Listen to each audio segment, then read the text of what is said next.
Hi everyone. Hey, sorry I am late.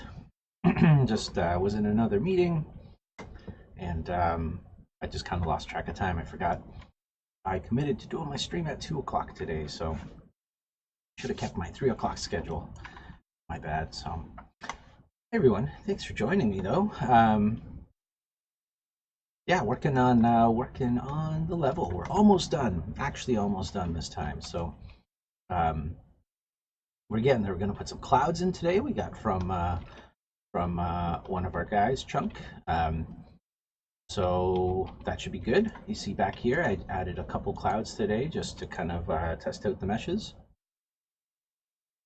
I know, I'm sorry, you've been waiting for so long. So these are the old clouds, these ones that look like nothing. And these nice soft pillowy ones are the brand new clouds. So we're gonna go replace all of these clouds here and those ones there. You don't see them for a super long time in the track, but we'll reuse them for other levels and stuff too. Um, I just realized this little arrow is backwards.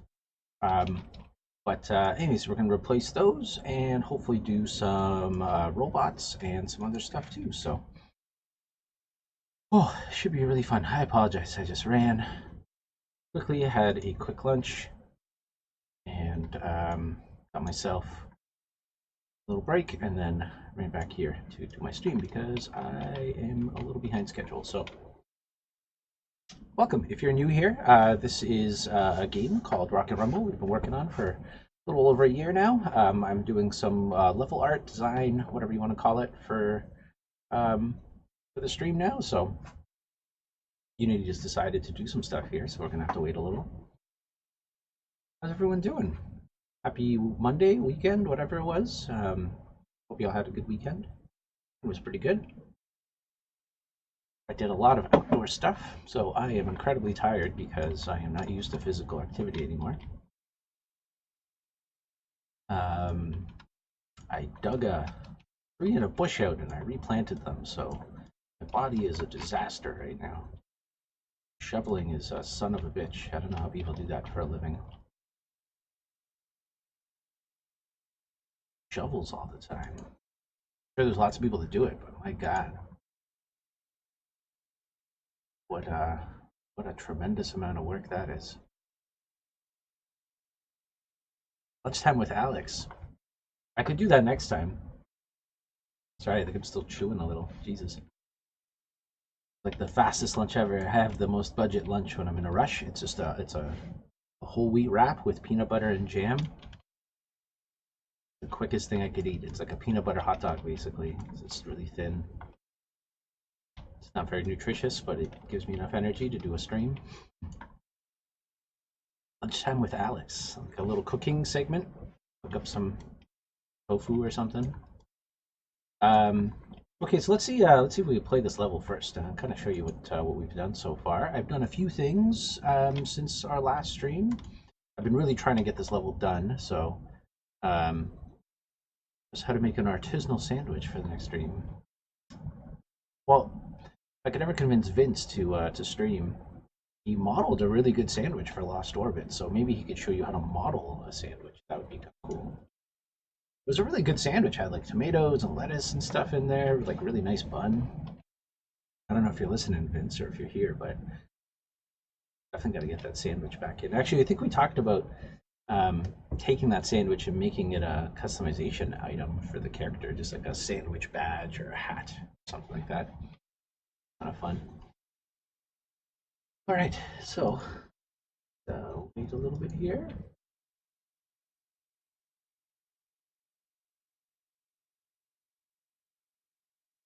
I know, right? We're trying to think of what we could like pillage from Lost Orbit as items. Why not, right?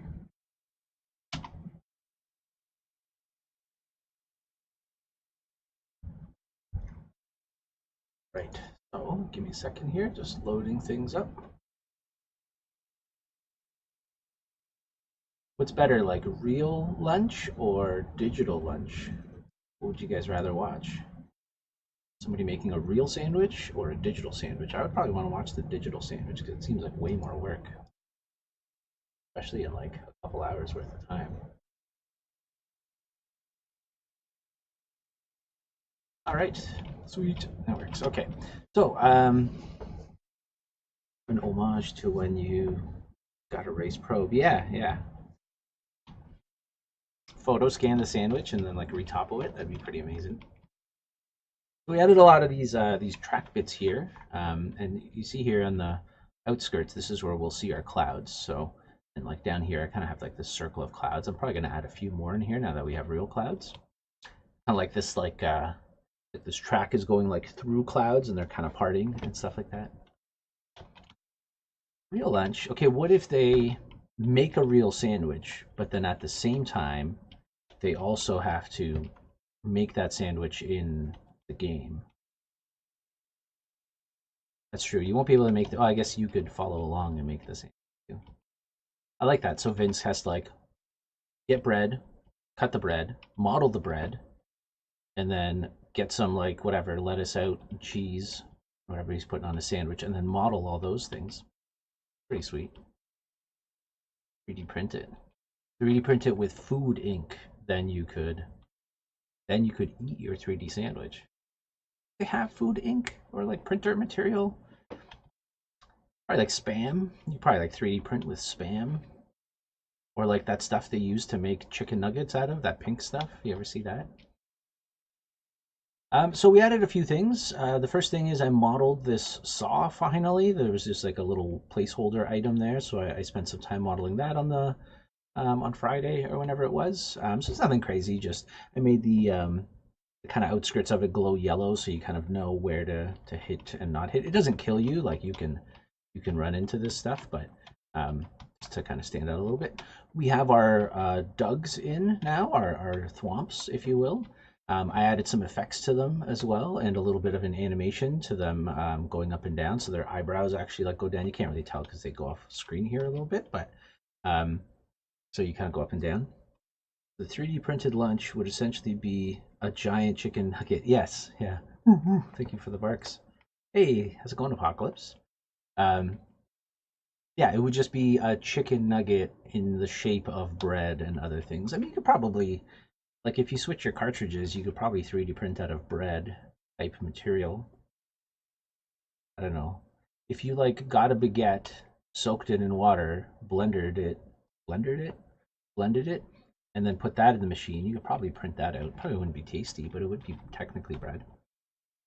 So yeah, we got some Dugs. I built these ramps on the side too. They were just white boxes before, so they're nothing crazy, but they're at least something unwrapped and textured. Same with this stuff too. I just kind of did like quick little walls and things. I actually might want to add some decals on the walls here, just like numbers and stuff too, but that might wait till later. What else? So the things we haven't done yet is these guys here that go in and out. They aren't doing anything. These claws over here, I added a couple Deborahs in here.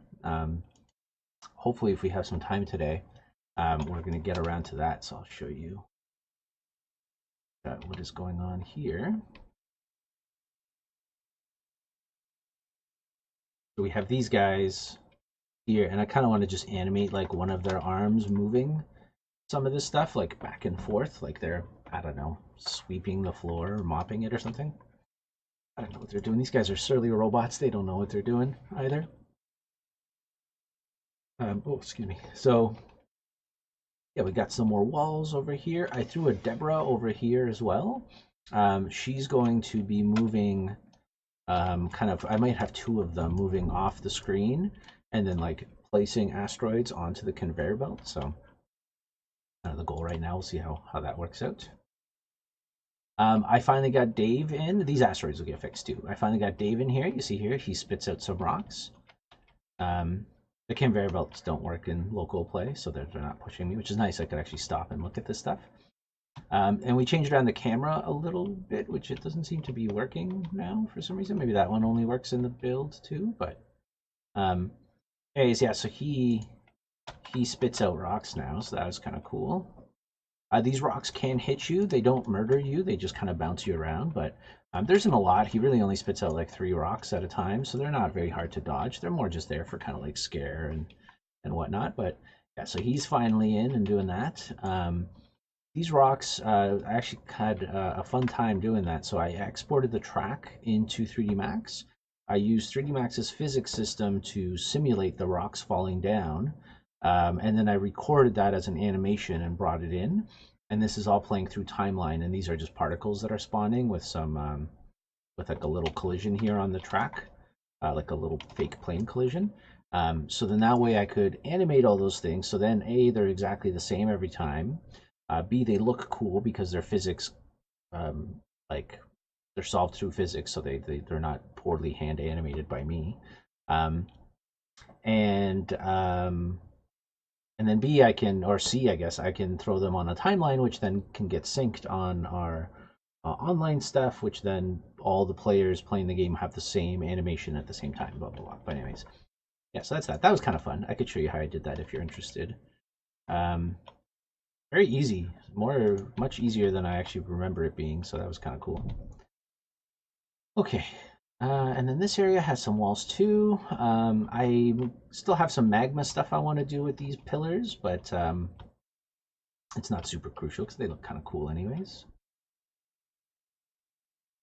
Then we have these little sticks that are going across here. They actually look fine, but they're just kind of Unity boxes, so I might just model like a quick little chamfered box with some heck on the front and top just to make them look a little finished. These guys I was working on, so I animated these ramps going across finally, so then that way they're also synced online. And I started working on like a magma pillar or magma river, if you will, whatever you want to call it. I was doing that this morning, so I'm not entirely happy with it yet, but it's kind of coming along.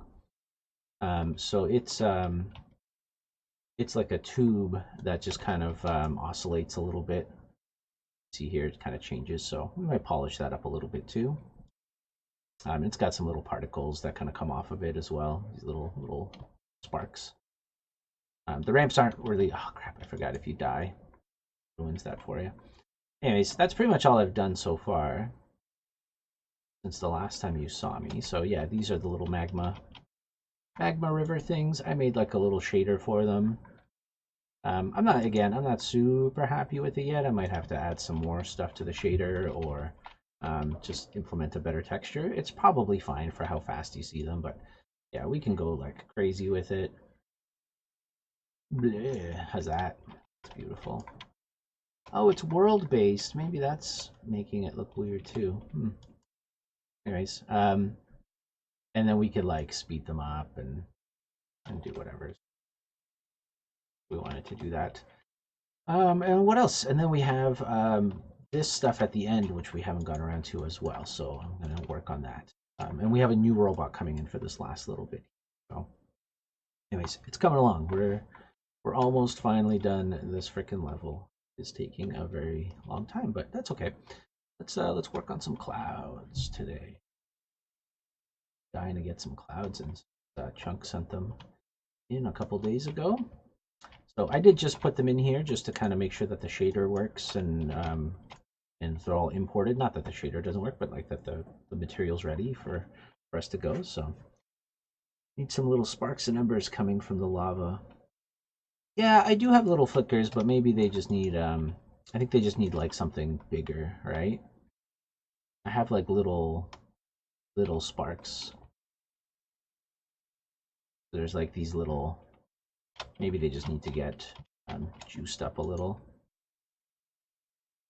I have like these little magma sparks coming up, but you know what? They're probably, you know what? They're because they're probably sunk into the ground. There's probably a lot happening underneath the ground here. So, hey, thanks, Apocalypse.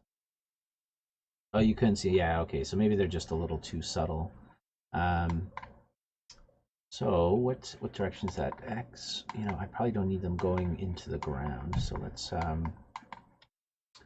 have a little shader graph here, not shader graph, VFX graph here. Do yeah, so that way they're only going upwards. I don't know why I had them going down at all. That's silly. Maybe I could just make them all a little bigger.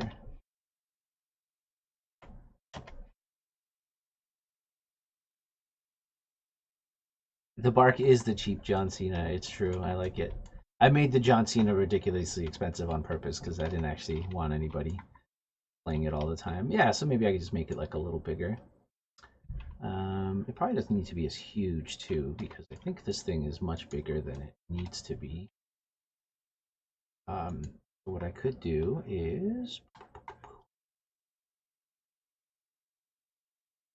here, 3 and 3, a little higher, and then maybe like a 60 or something. 5. Oops. And then what do we have? Oh, you know what? My capacity sucks. That's why. Ready? Bam. How's that, chunk? Oh, maybe a little much.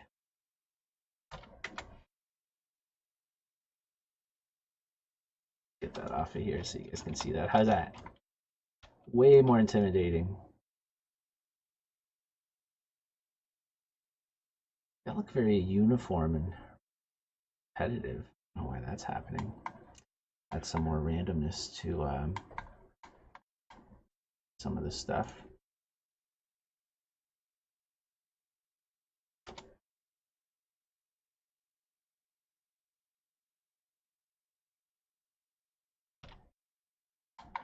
Sometimes the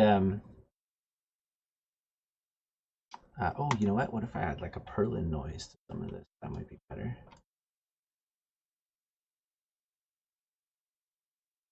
Thanks a lot, Apocalypse. Yeah, fireflies. You know what? And because this is HDRP, all the VFX are like they're all like GPU focused. So really, what you could do is just add like a ton of them, and it runs super great. Yeah, it's pretty impressive actually. What do you think? Now you don't. Now you got to jump over this. Can't even. You probably won't even be able to see the ramps.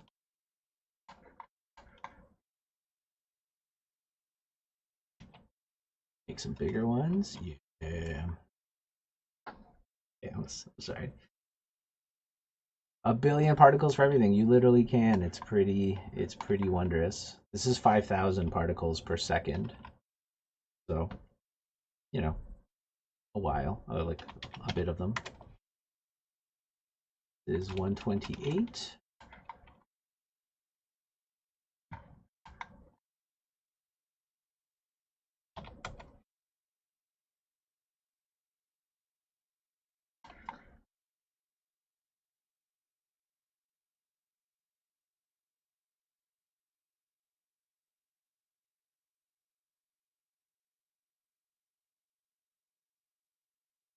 There we go.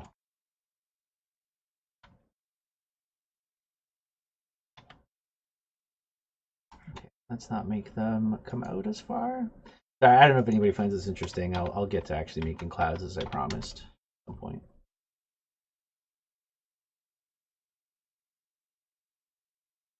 There we go. That's better, eh? Kind of want them to like feel like they're moving with everything too. So yeah, particles are the best. I know, and they make everything look great. That's I want to add particles to the magma burst, like going upwards too.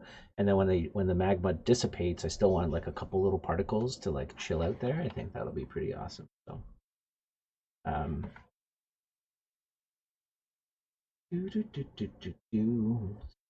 here.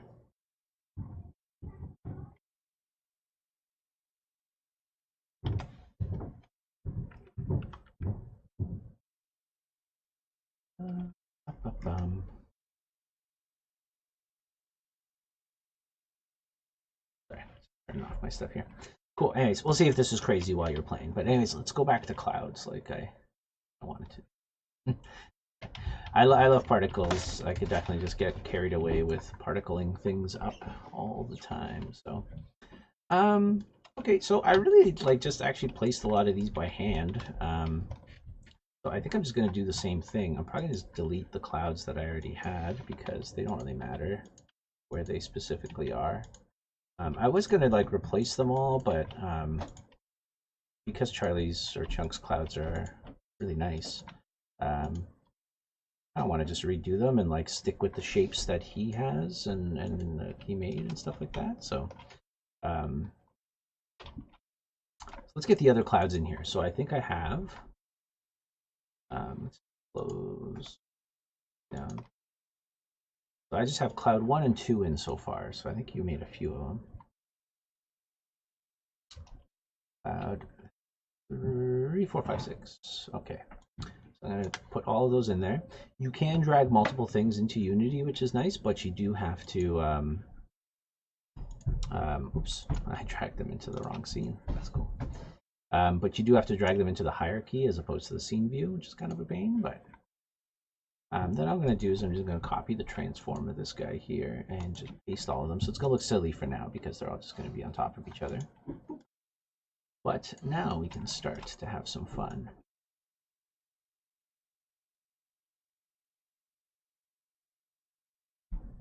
So you could just update the mesh and it will update. Yeah, I know, but I also just kind of want to redo them. I know you did that as well, so I might do that for the ones down here. The reason I'm not doing that is those assets are from like the asset store, like from my stuff that I made. And I don't want to keep that folder around, so it's kind of stupid. I should have like duplicated them and added them to the project. I guess I did for this one. Yeah, you know what? Let's go back. You're right. Let's just do that. That's what I should have been doing anyways. Silly of me to redo all this work. They're kind of squished and possibly rotated, so I might have to redo them, but I can just move these prefabs after too. It's not like really a big deal. Okay, so we have cloud 1. Let's just replace them with your clouds.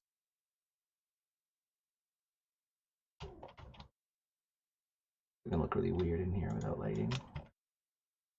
And also with lighting.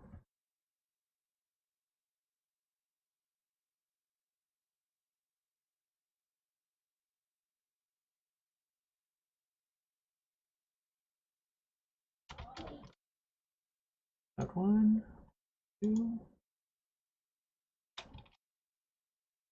Yeah, it's true. It's true. Okay. And they're just prefabs. The meshes can still go. So. Okay, so let's get rid of that one. No shadows. And do I have GPU instancing on here? Booyah.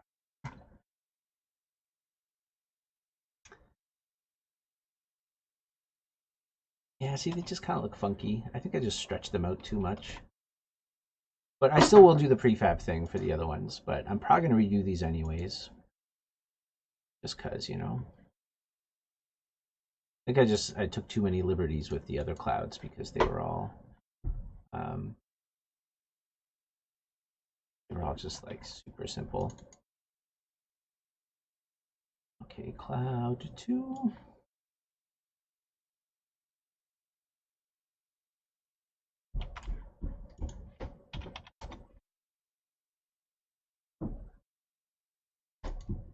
Oh, sorry, I put in my old cloud in there. I'm like, oh, this is like the exact same shape.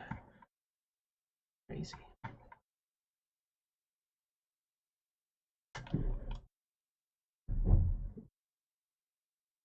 I don't know if you kept the naming convention the same for them. And cloud 4.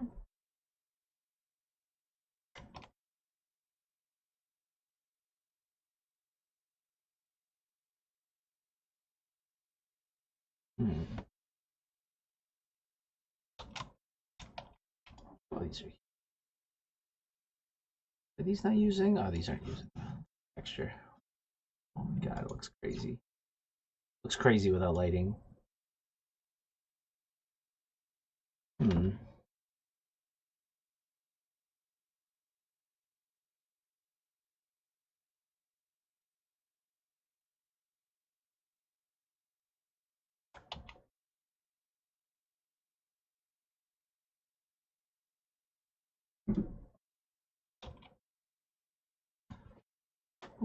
Close enough. And cloud 3.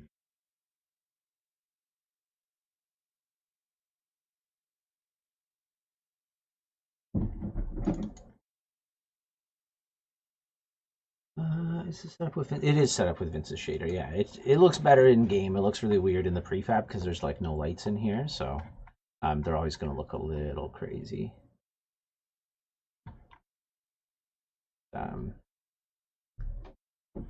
Yeah, so they look insane. I know. I don't know if I might have to re-jig the shader to use like the gradient stuff you were talking about too. Like I know you have it in here, but I just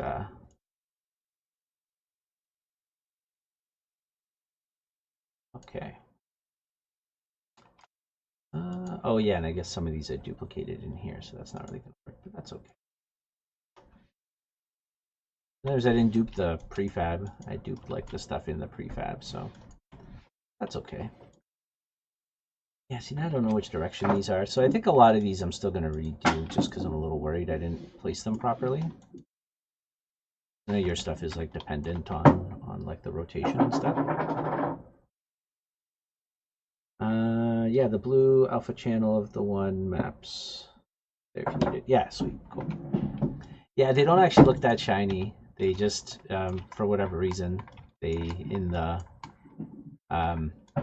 prefab viewer they look like that. So I do have a Fresnel on them. Sorry, Vince, if you're listening, and possibly Chunk. I know you guys hate it when at least Vince does. I don't remember. But yeah, we do have the rim light, so I kind of just tone them out a little bit. Anyways, I'm gonna play around with the shader, make sure it looks fine. We do have like multiple steps for them.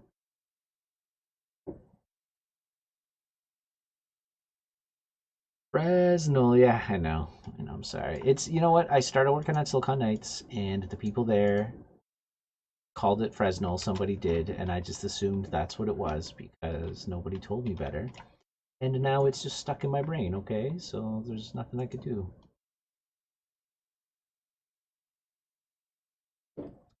Okay. So yeah, let me kind of redo what I was doing.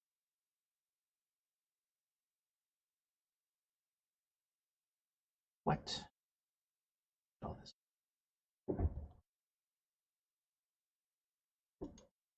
Turn up. Sorry, I'm just assign some materials here.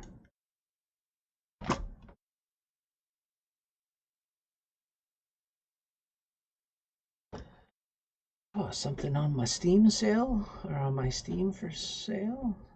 To the end. More games I forgot I added to my wish list. You ever hate that? You add stuff to your wish list? I guess it's the nice thing about a wish list. You see a game you like, and then you completely forget about it. And then later on, you're like, oh yeah, that game. And I can just do it. Check it out. Fall in love with it all over again. Cloud.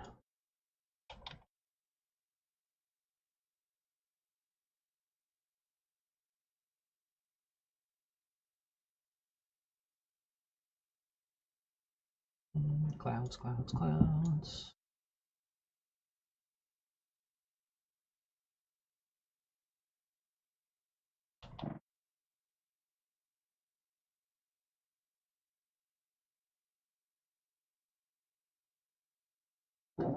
Yeah, I'm gonna have to work on the shader because there's like some crazy stuff. I kind of have this like light in here, but it does like a weird thing too. So I don't know. Let's keep it put off for now.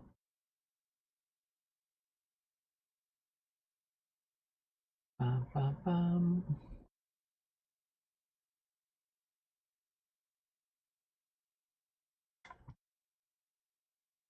You know what Unity really needs? They need an align tool. I have 65 barks at my fingertips. Yeah, I had people request that I change the limit on those because they would like run out eventually and you couldn't use them. So I unlocked the limit on there. Go. I'm not gonna bark for every single one if you do 65. That's a lot of Barks. I heard Barks has bite. Does anybody remember those commercials? Do they still sell Barks? Is that still an iced tea? I think it was. Was an iced tea? Or no, it was root beer. Sorry. Apologizing. Who am I apologizing? Apologizing to the Barks Corporation. Canadian times. Apologize to corporations for getting who they were. Yeah, these are awesome, Chunk. Look at these. So much nicer. Plus, train's really low poly back. Okay, set that up a little.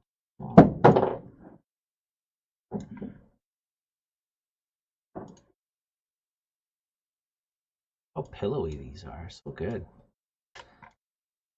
Such good meatballs. What if 65 people individually redeemed a single bark each? I don't know. I don't know. If I could get 65 people watching me at the same time, I would be down for all those barks.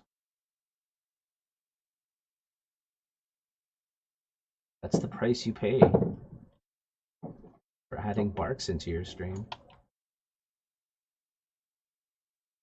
Nice thing about you know, clouds and things like that is you can get away with quite a lot with like scaling them and changing stuff around because whatever they're far away and stuff like that. So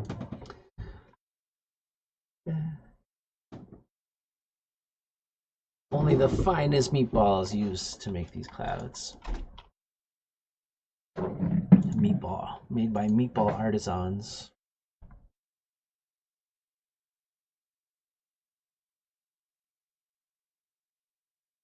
Did I finish my thought already, or did I stop thinking it? But I was saying before that Unity really needs an align tool, like an align button. They have like the copy and paste stuff, which is cool, but I just want to like click on a mesh and just be like, hey, go to this mesh. 3D Max has, or probably every other software.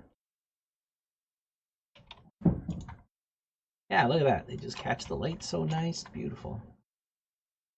I am Subway's finest sandwich artist. Do you work at Subway? Did you ever work at Subway?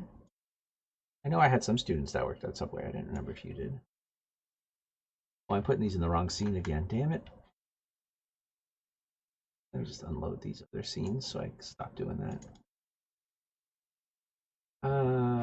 Is this right?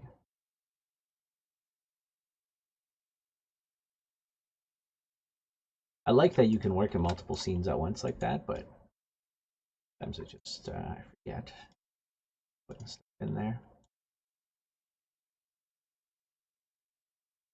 Goodwill, that's where you worked. I do remember you telling me that you worked somewhere. It was. Yeah, I had a student that used to work at the Subway by our old office, and I'd see him there sometimes. Oh yeah, look at this. I think I add just a million clouds into this. I got like a really huge one back here in the foggy horizon. A little. I'm actually hitting the sphere on the outside. Yeah, too many of them. They kind of just don't make sense after a while. So.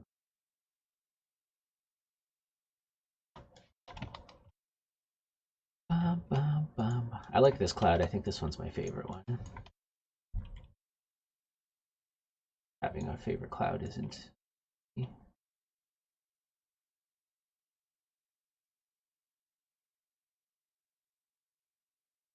Subway's not bad. You don't like the sandwich you made. Do they still call them sandwich artists? Is that still a thing? I thought that was always pretty awesome.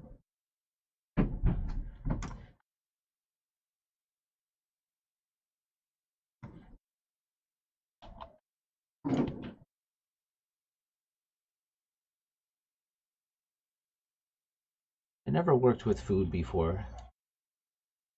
I always worked in like grocery stores and stuff like that, which I guess is food, but you know, I never like prepared food before. Oh yeah, look at these clouds. Loving this. So much better than just low poly nonsense. See how get be crazy.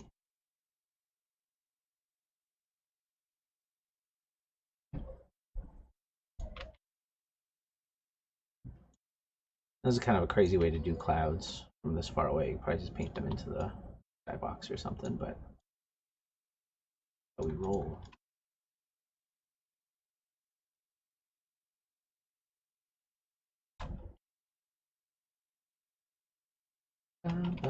Nobody's ever going to see those ones on the side. I don't know why I'm adding clouds there. All you see is this or this, but that's okay. I can just duplicate what I did over here.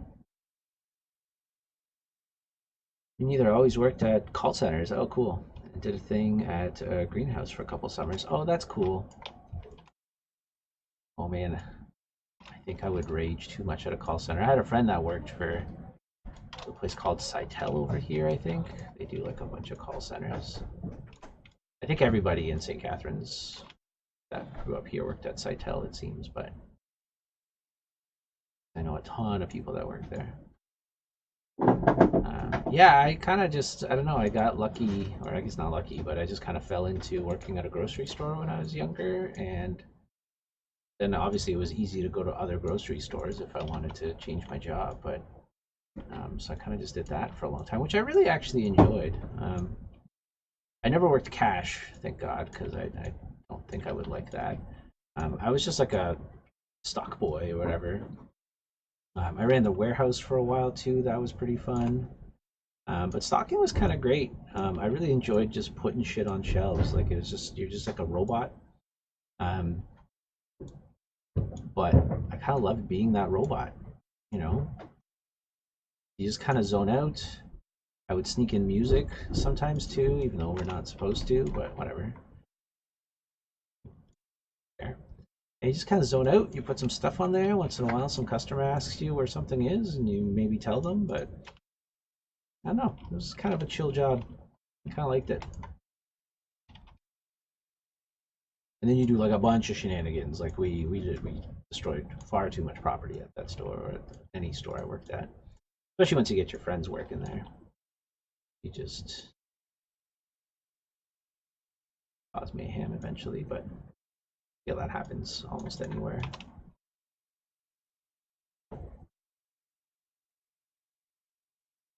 Oh really? Oh my God! You saw people break into tears. I can imagine. Like, um,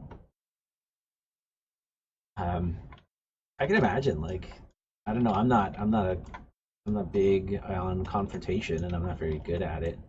But I know some people are much better at it. But if you're not, and you have somebody scream at you, or especially depending on what kind of call center you work at, but there's obviously places where people are not going to be very happy to hear from you. It would be really tough.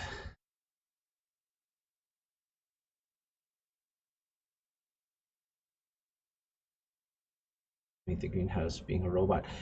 There's something about being a robot that's kind of, I don't know, kind of beautiful, right? Like I don't know if you enjoyed your time at the greenhouse, but I don't know. I kind of liked it. Like I kind of just it was just whatever. I also worked at Blockbuster for a while, and I loved putting movies away. I loved talking about movies. I hated being on cash. That was the thing. I just did it for me. I also loved getting free game rentals every single week, which is the only reason I got that job. I legitly applied to every Blockbuster in my area because I knew they got free game and movie rentals, which was the best. I played everything and watched everything for the like 6 weeks I worked there before I rage quit because I couldn't stand it any longer. I also I didn't like the people I worked with, and I didn't like, it was very dusty at Blockbuster, and I had just gotten contacts for the first time in my life, and it was a terrible combination. So I feel like a lot of things just kind of went down that were good combos.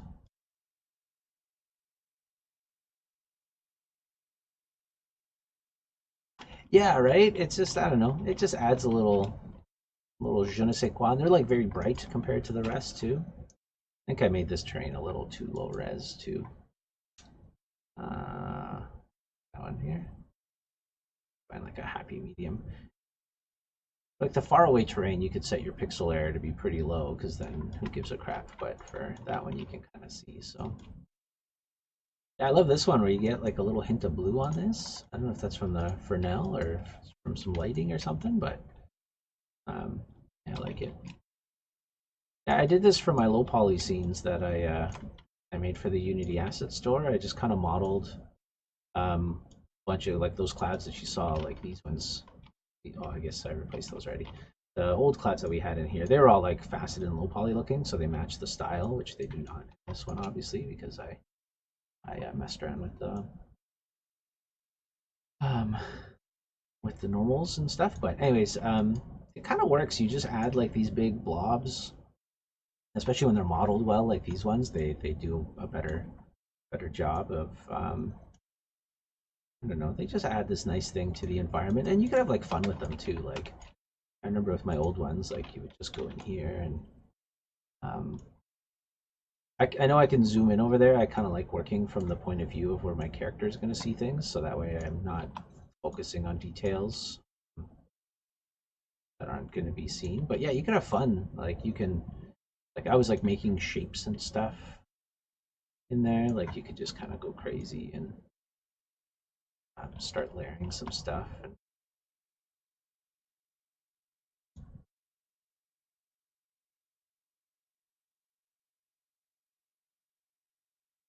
one might be a little too dense for here.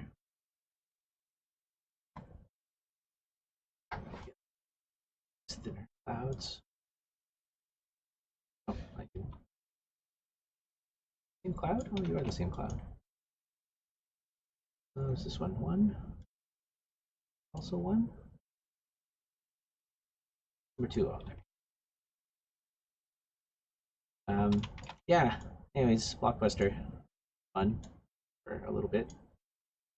I enjoyed my grocery jobs though. I feel if I was ever old and I just wanted something to do, and I couldn't do this anymore or whatever, I would just. I mean, they'd probably have robots by the time I'm old, but just being like a stock boy again, it's kind of nice.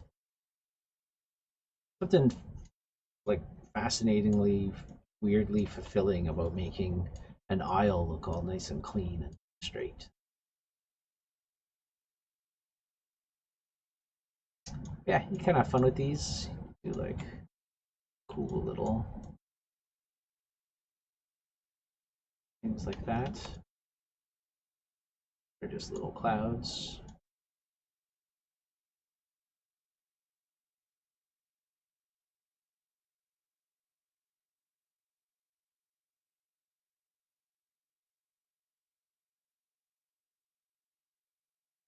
Um, Blockbuster, what's that? I know it's weird, eh? I haven't watched that Blockbuster show on. I mean, I guess you could be serious. I don't know, but there's a Blockbuster show on Netflix now. I still haven't watched it. My buddy, so me and my friend got. Was it okay? Yeah. It's just like a nostalgia porn kind of thing, right? Where they just know they can make a quick buck by just talking about something that was in Captain Marvel and is in memes and stuff. I feel that's like a type of filmmaking these days. I feel that's what like Stranger Things is, except it's good. Like, oh, let's take just a whole bunch of nostalgia from things from people's childhoods and smush them together to make a show. Except again, I like Stranger Things, so I knew. And I love the nostalgia on that show. But I feel that's like a type of like writing these days where they're just like, ah, whatever, this is make something memorable for the 80s and 90s kids. Cool. Yeah, so me and my buddy both got jobs at Blockbuster. We're like high school buddies. And I quit after I think it was 6 weeks of working there. I couldn't stand it anymore. I hated my job. I like despised going into work, which I've never had before up until that time. You know, as much as I didn't like having to work retail and stuff, I just really like all the people that were working there were just these like high school, like older high school kids, or like college kids maybe. I don't even know what they were at the time. It's kind of hard to know how much older they were than me, but they're just all really douchey, and I didn't like them.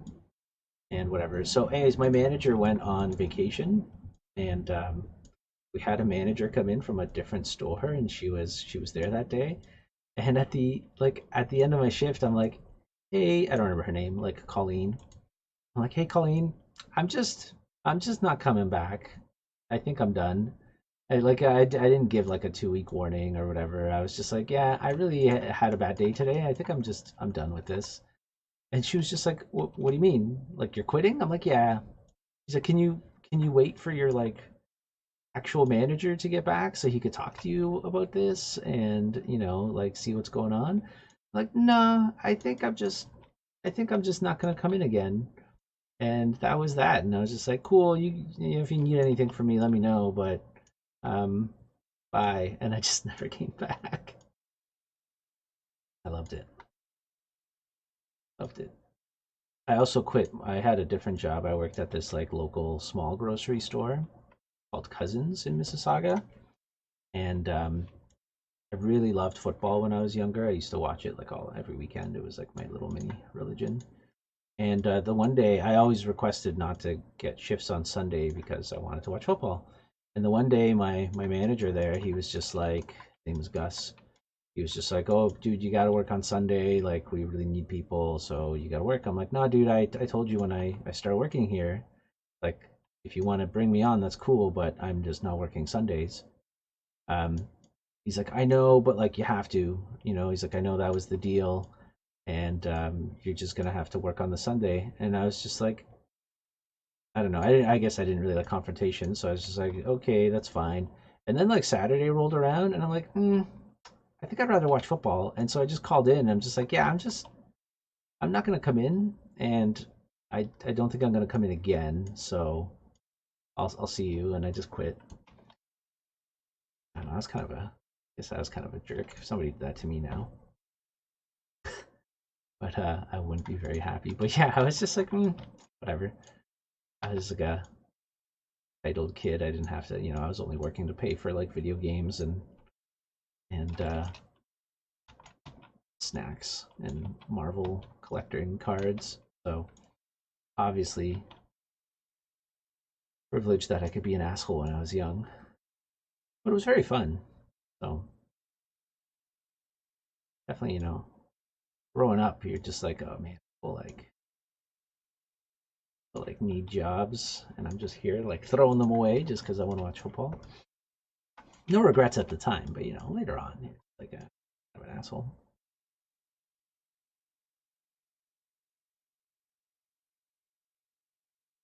Sometimes you just got to do it. You don't get a lot of chances in your life just to like straight up quit a job. I highly recommend it if you're younger and you're after saying that I regret it a little bit now. I don't actually because I don't know, there's something freeing about knowing your worth and like learning that at a younger age where people try and take advantage of you or you're working a job that you like is like mentally unhealthy for you and you're like really not having a good time there.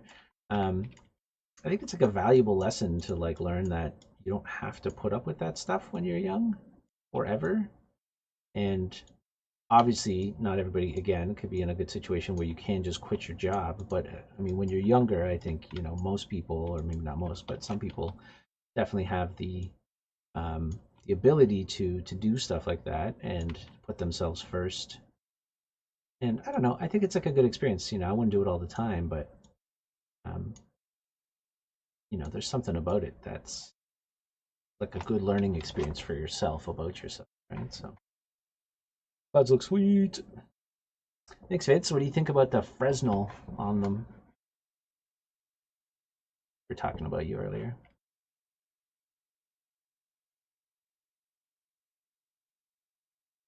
Yeah, no one's going to see these in game, these ones I'm working on, but they will look really good for screenshots. So, not really what I'm caring about right now.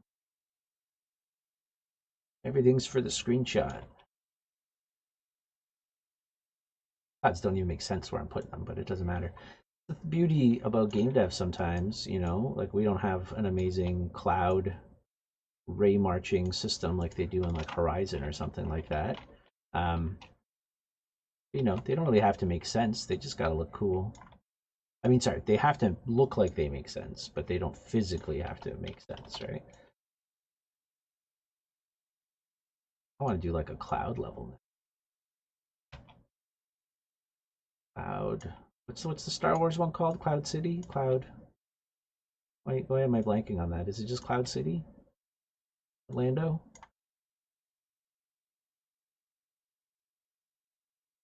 Yeah, Disney Clouds. Oh no, I was just talking about you because I called the shader Fresnel, and I was just telling everyone that you love it when I call things Fresnel. That's all, Vince. I am out of coffee. Shit. All right, I think these look pretty cool. Yeah, I mean you'll kind of see them when you're doing this, which looks pretty good. This kind of looks like a funny face. I didn't realize that till now.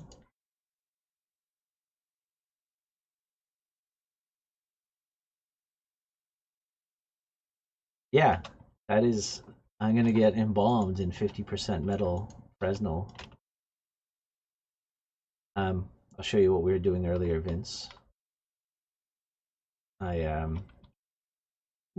I made a little shader for the magma, whatever pillar things that you go over.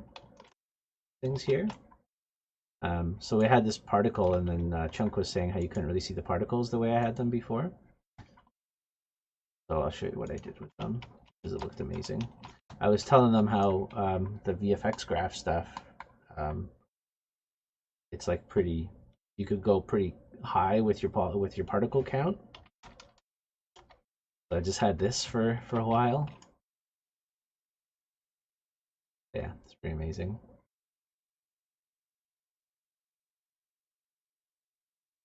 That's 5,000 a second. This is 50,000 a second.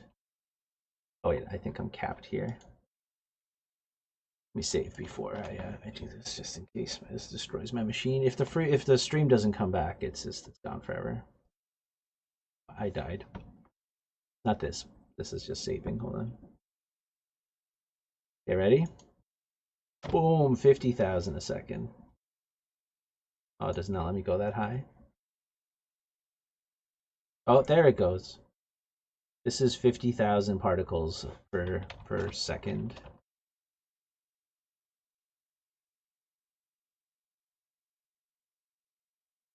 No way they kind of die off and come back like that. Anyways, yeah, it's pretty awesome. So anyways, I did up them a little bit. To like 128 or something, or was, yeah, something like that. Just so you could kind of see them.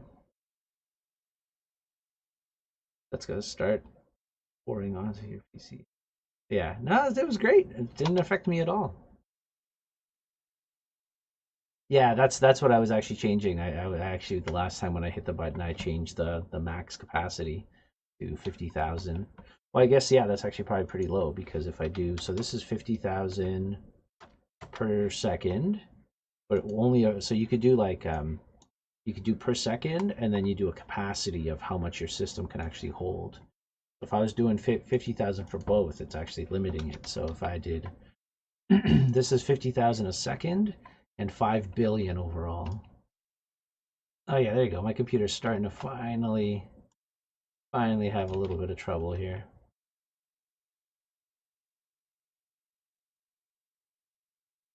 The 50 billion, or no, 5 million. I didn't go 50 billion.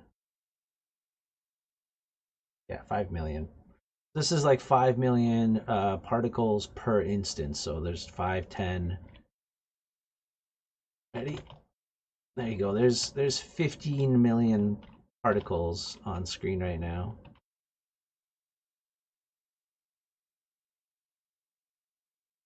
It's beautiful.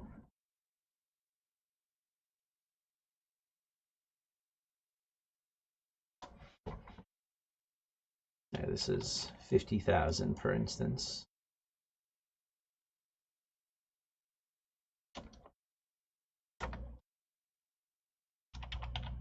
Okay. Okay, that is, sorry, go back there. Ship it. Yeah, this one had 3 in it. Yeah. Talking about jobs, what is your dream job if you had a choice where you would want to see yourself? New country like the USA, new career, education. I'm kind of living my dream job. I've kind of had my dream jobs a couple times, so I'm kind of running out of ideas. But um, when I was in elementary school in grade 8, I realized I wanted to be a game developer. And so I basically spent my entire high school and college career trying to become a game developer. And I really wanted to work for Silicon Knights here because they made this game called Eternal Darkness, if you're familiar with it. And it was like one of my favorite games at the time. I really liked it. It was like a horror, um, action horror, story driven type of game for the GameCube. Um, and so I'm like, oh man, I would love to work for this company. So I literally spent my entire college time just making a portfolio for Silicon Knights. Basically, I was just like, what would they want to see from me that would fit their game? So I like made sure I kind of like tried to hit their art style and their themes. And then I got that job like just months after graduating, so I was like super happy about that. So that was like my first dream job. And like all dream jobs, that became a nightmare eventually. Not really a nightmare. I still really loved it. Just the company fell apart, so that was unfortunate. But um, so then I actually got a job at Ubisoft, and not because I really wanted to, but because then I was like, I should do something with my life after that. And they were opening up here in Toronto. Um, I was going to work on Rainbow Six. No, not Rainbow Six. Oh my goodness, what's it called? The Sam Fisher guy. What's his? Oh my God, what's the game called? Shoot, shoot, shoot, hide, hide, hide. Green eyeballs. What's that game? Splinter Cell. Thank you. Um, but that game kept on getting delayed because it was kind of a disaster. So anyway, so they kept delaying my contract start. They're just like, okay, like we want you to start, but it probably won't be till 6 months from now. And then 6 months pass, and they're like, okay, maybe 6 months from now. So because I was waiting so long, I had decided to start this company, Pixelnauts, with a buddy of mine, because I had time and I wasn't really looking to go anywhere else. In hindsight, I should have taken a tried to find a job out of the country, but I was married at the time, and we kind of had some roots over here, and I decided I should stay, blah blah blah, kind of thing, right? So I ended up starting Pixelnauts, and we've been kind of doing that ever since. Which I always wanted to start my own company, but I wasn't going to do it for a little while after. But that's cool. I was too afraid to pursue game dev right away after high school because programming looks scary. Yeah, programming is scary. I don't program at all. I'm just an artist. Um, you show me the thruster particle. Oh yeah, it's actually the thruster. This thing. It's actually not even a particle. It's um, literally just a cone that's been like skewed a little bit, and it just has a gradient on it. I haven't made particles for it yet, which I would like to. I'd like to make some stuff, but Blacklist. Yes, thank you, Vince. Yeah, I like the title. Shoot, shoot, shoot! Green eyeballs. Yeah, they were gonna change it to that, but um, yeah, I think it was Conviction or whatever it was. Yeah, yeah, I heard it wasn't good. I didn't actually play that one. I heard it was too like actiony or something, right? The new one that they made. But anyway, so I ended up starting Pixelnauts with a buddy of mine, and I don't know. I always wanted to make a games company, so and I already kind of had my dream job in AAA with Silicon Knights. And I mean, obviously, I would have loved to work for like Naughty Dog um, and all that kind of stuff. But again, I decided to stay in town for personal reasons and stuff like that. Uh, but anyways, yeah, we ended up working on a bunch of really cool projects here at Pixelnauts, so I don't regret obviously doing any of that. And my dream of this company right now is, I mean, we all have some like really fun ideas we want to make at one point. So I would definitely love to make a couple like dream ideas that I've had over the years. Um, I would love to work on a Nintendo IP at some point. I would really love to like suck up to Nintendo one day and let them give me like you know, some crazy IP, which I don't think will ever happen, but that would be really cool. Like, let me make like a Zelda twin stick or like a top down action game or something, or a Metroid twin stick shooter or something. That'd be amazing. But they've done it to other indies, so it's not like impossible. I just don't know if that will actually happen. But um, yeah, yeah, we should reach out to Naughty Dog for some contract work. Let me make some cheese for you.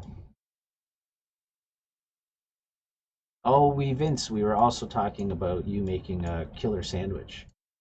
Because I was telling everyone I was delayed a little bit today because I went to make some lunch. Um, and then Nita was saying that they would watch lunch with Alex stream, and I was telling them that we should do lunch with Vince, where you model the lunch you're having. You would like model your 3D sandwich and then make it in real life, and then eat it. Then we got into a whole 3D printing discussion about 3D printing food, but programming is like writing an essay. You know the answer. So I'll tell you. Yeah, you are a sandwich artist, exactly, right? So I'll tell you, when before I really got into video games, like knowing that this could be a career path, um, my dad's like a contractor and stuff, so he like built our house when I was younger, and like I always thought that was amazing. So I was always pretty decent at drawing, and I loved environment art and like landscape stuff and like building structures and things. So what I actually really wanted to do long before games is I really wanted to be an architect. That was like my jam. I learned how to make blueprints and like all that kind of jazz. But then I realized I could make art for video games and I could do all the same fun stuff without worrying about murdering people with my terrible math skills and my like you know um, my aptitude for making things very sloppy or inaccurate.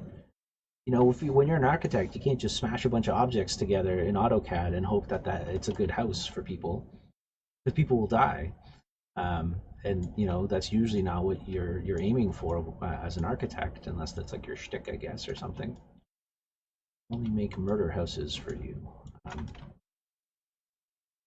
so anyway, so that's kind of how I got into that. And then once I obviously loved video games the whole time, and then I realized at some point, I think it was like grade 8 or something, I was reading like Nintendo Power, and they showed a bunch of like wireframe models of some of the characters and environments for I think it was Ocarina of Time. It was like long, like really early, like when they just first announced it, and I was like in love. I instantly understood how 3D modeling would work as far as like putting down vertices and connecting edges and polygons and stuff like that.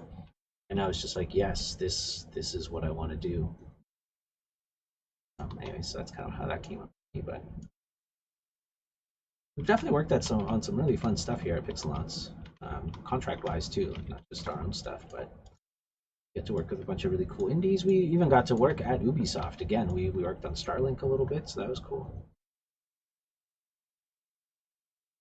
Function over form, yeah, function over form is terrifying to me.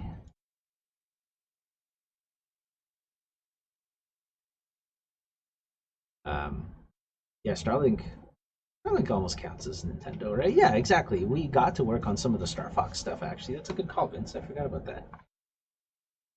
So, um, yeah, I wouldn't. No, it's pretty close. Oh man, if they could give us like a Star Fox license, or I don't know. I mean, obviously the dream one is Metroid or Zelda. That would be. But I would settle for something else. Nothing with like a crazy fan base. Like, don't give me Earthbound or something because I don't want death threats. Imagine getting an Earthbound license, like, and you don't work directly for Nintendo. Like, you screw that up, you're dead. People would literally hunt you down. Kirby's Dream Course, yeah, you love Kirby's Dream Course, eh? Um, yeah, if I had to leave Pixelauts behind and go get a job, I think I would. I mean, I don't know if I'm talented enough anymore, or like I haven't really kept up with a lot of my 3D modeling and stuff to get a job at like Naughty Dog or Santa Monica. But those would be like the dream AAA places. Naughty Dog, Santa Monica, um, Sucker Punch, really almost any Sony branch would be amazing. And be awesome.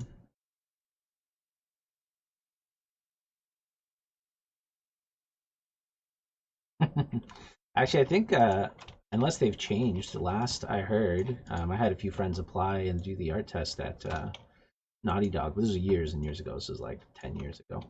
So again, I don't know if this is still holds up to be true now, but they're a Maya studio, or they were a Maya studio. So I don't know what they're up to now, but that is what they were doing. But I'm assuming a lot of the companies these days, it's kind of like use whatever the hell you want. Like they probably don't care too much.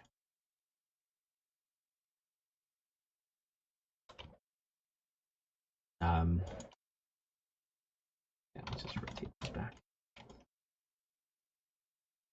I actually, I don't know if I've told this to a ton of people, but so back at Silicon Knights, I was an environment. Um, I started off as an environment artist, and then on Too Human, I ended up getting promoted to be assistant lead artist. And then by the time we did X-Men Destiny, I was like a lead um, of nothing but shenanigans. But anyways, when I was an assistant lead at on Too Human, might have been even closer to the end there. But anyways, I was contacted by the people at oh, what's the studio called? 343 or whatever, the guys that do Halo now. They were looking for environment artists and leads. They were like trying to poach people that were assistant leads or leads from other companies, and they approached me because they, I guess, liked my work or saw me on LinkedIn or whatever it was, um, and offered to, like, they wanted to interview me and stuff for the position for Seattle. And like I had talked to my wife about it at the time, and she was like, I don't really want to like move to the States, and she had her family here, and her dad was kind of sick and stuff. So I ended up turning it down. And a buddy of mine, the other assistant lead on the project, ended up getting that job. So this guy Chris, he works at 343 now on all the new Halo games over there, and I mean he loves it there. I mean Seattle's obviously really cool, and I think they pay him well because it's Microsoft, but I think most, if not all, Sony studios use Maya. Oh yeah, yeah. You seem like a Maya studio. Sony just hasn't purchased Maya. Anyway, so yeah, I could have been working on Halo, which I'm not a huge Halo fan, so that wasn't like a big draw for me. If it was like Nintendo back then, like if Nintendo contacted me and be like, "Hey, we're starting up a studio and then we're going to work on a new Metroid game or new Zelda game here in, the States or Canada or something," I would have been like, "Okay, cool, bye, entire family over here. I will see you later." So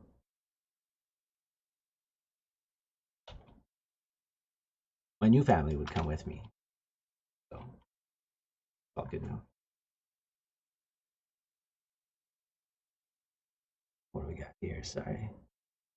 Doge is up again. If anybody's got them Doge coins, a notification on my phone.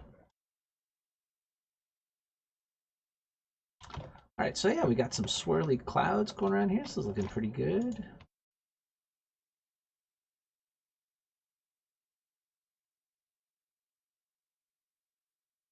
It's like from away. Zelda is the dream, right? I mean, imagine working on a Zelda game. It would be crazy. Do they really, Chunk? Oh, I had no idea. Oh, my Polish brethren. Um, that's cool. I would love to move to Vancouver too, actually. My wife is like right now. My new wife, current wife, whatever you want to call. She's we went on a trip to Vancouver a couple years ago, and she's just like, we just need to move here. Like, let's just go. She's like, let's sell all the things we have and buy a little shack in Tofino. And yeah, okay. I guess sorry. I guess I misspoke. I didn't go to Vancouver. I went to BC. We went to Victoria or Vancouver Island or whatever it was, not just Victoria. Um, yeah, I don't think I would want to move like down to Vancouver. My buddy worked there. He worked at oh shoot, where did he work now? He worked at a couple places over there. They were the people that made like Total War, or it wasn't Civilization. Oh man, I don't remember now. I don't remember where he worked now. It was like a big studio over there. He had to move back for like family reasons over here, but he works at Ubisoft now. But he worked at Ubi Montreal for a while. He worked at Motive. Then he worked in Vancouver, and he really liked it there. We actually took a trip out to BC because he offered to show us around Vancouver and stuff. But then by the time we actually ended up deciding to go on the trip, he had moved back here. So we ended up canceling our Vancouver plans, and then since we were already going to go, we decided to go to the island. And the island is the greatest place I've been to, like in Canada. Like I love Ontario, but like Vince, I mean, yeah, I know you've been out there, but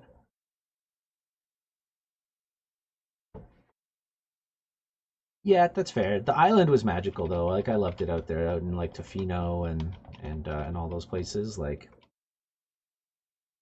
if I could actually like make a living out there and live, like it'd be pretty crazy. But I would learn how to poorly surf and probably get eaten by wolves or taken away by the riptide eventually. But in the meantime, it'd be pretty nice.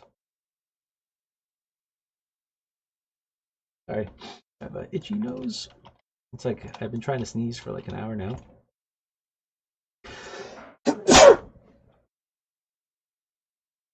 Oh my god, excuse me. I have like allergies or something. I've been spending a lot of time outside.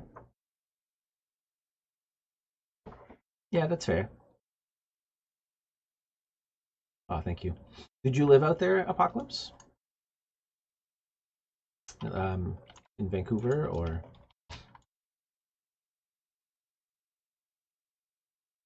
Yeah, I've never actually been to Vancouver yet.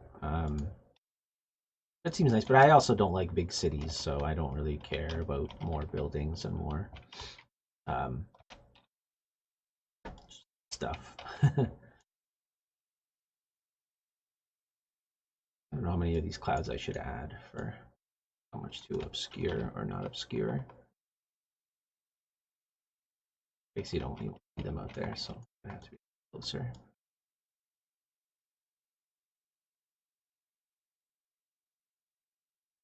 We stayed a couple days. Oh, okay, cool. Oh, did you take a road trip across Canada? That's awesome.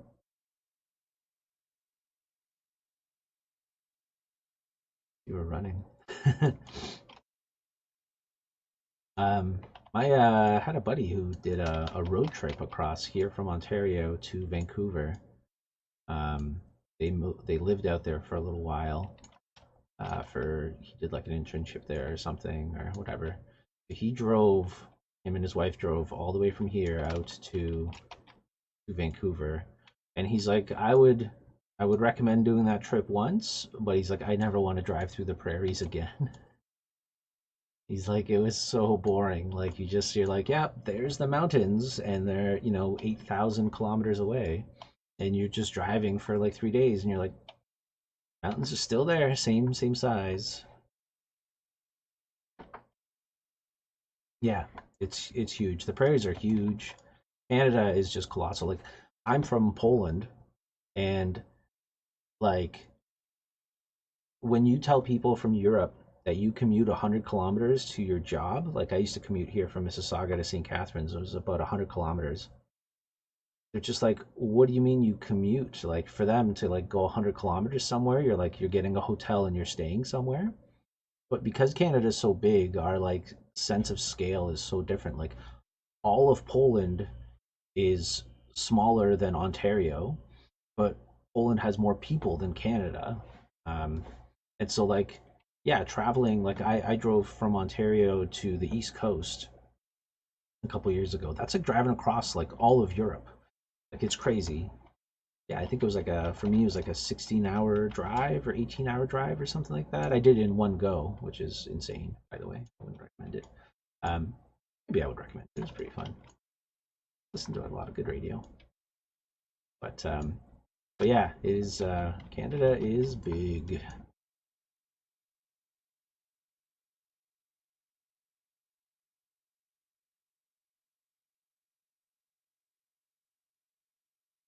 Yeah, so big, so big. I would love to drive out to Vancouver one day.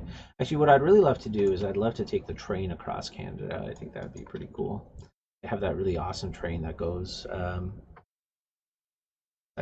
from one end to the other. Oh god, sorry, I just got a breaking news on Sony. What's happening here? Oh, apparently they are keeping their PS3 and Vita stores going. They were going to shut them down, but I guess they decided um, that they're going to keep them open for at least another few months or a year or so. Not really a big deal for me, but some people were kind of upset.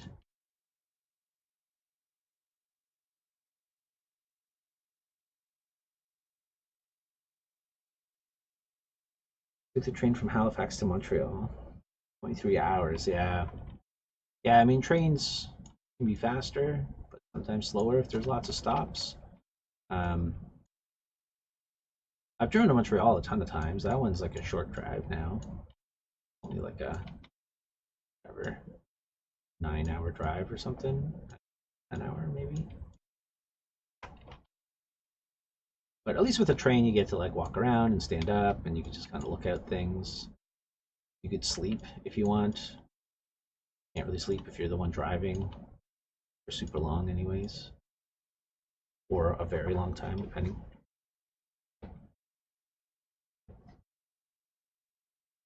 Increase speed limits in the other provinces. Yes, I agree.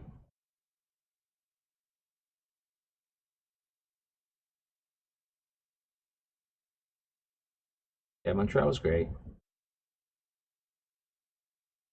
Get some soup dumplings. Wow, that's cool. I ate a lot of crazy stuff in Montreal.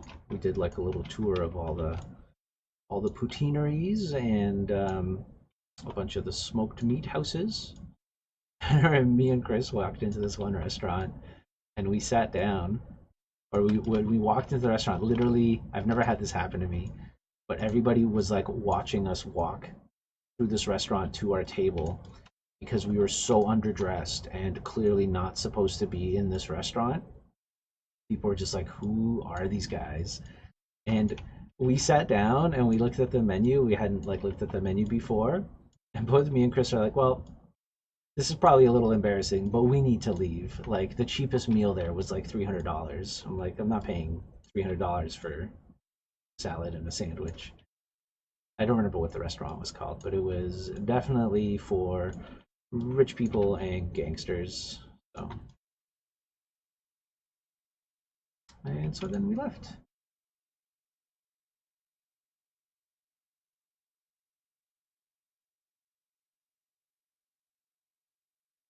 They have really good food. I liked Montreal was really nice too because it was very like welcoming too. Like I don't speak French at all. Um, and I don't know. You always hear all these horror stories about not speaking English in Quebec, but yeah, Montreal nobody gave a crap. I think more people spoke English and other languages than they spoke French. So Quebec City, on the other hand, I also went there once. They did not like me there. They were very upset that I did not want to speak or could not speak. Nothing too hostile, but you can, people were just like,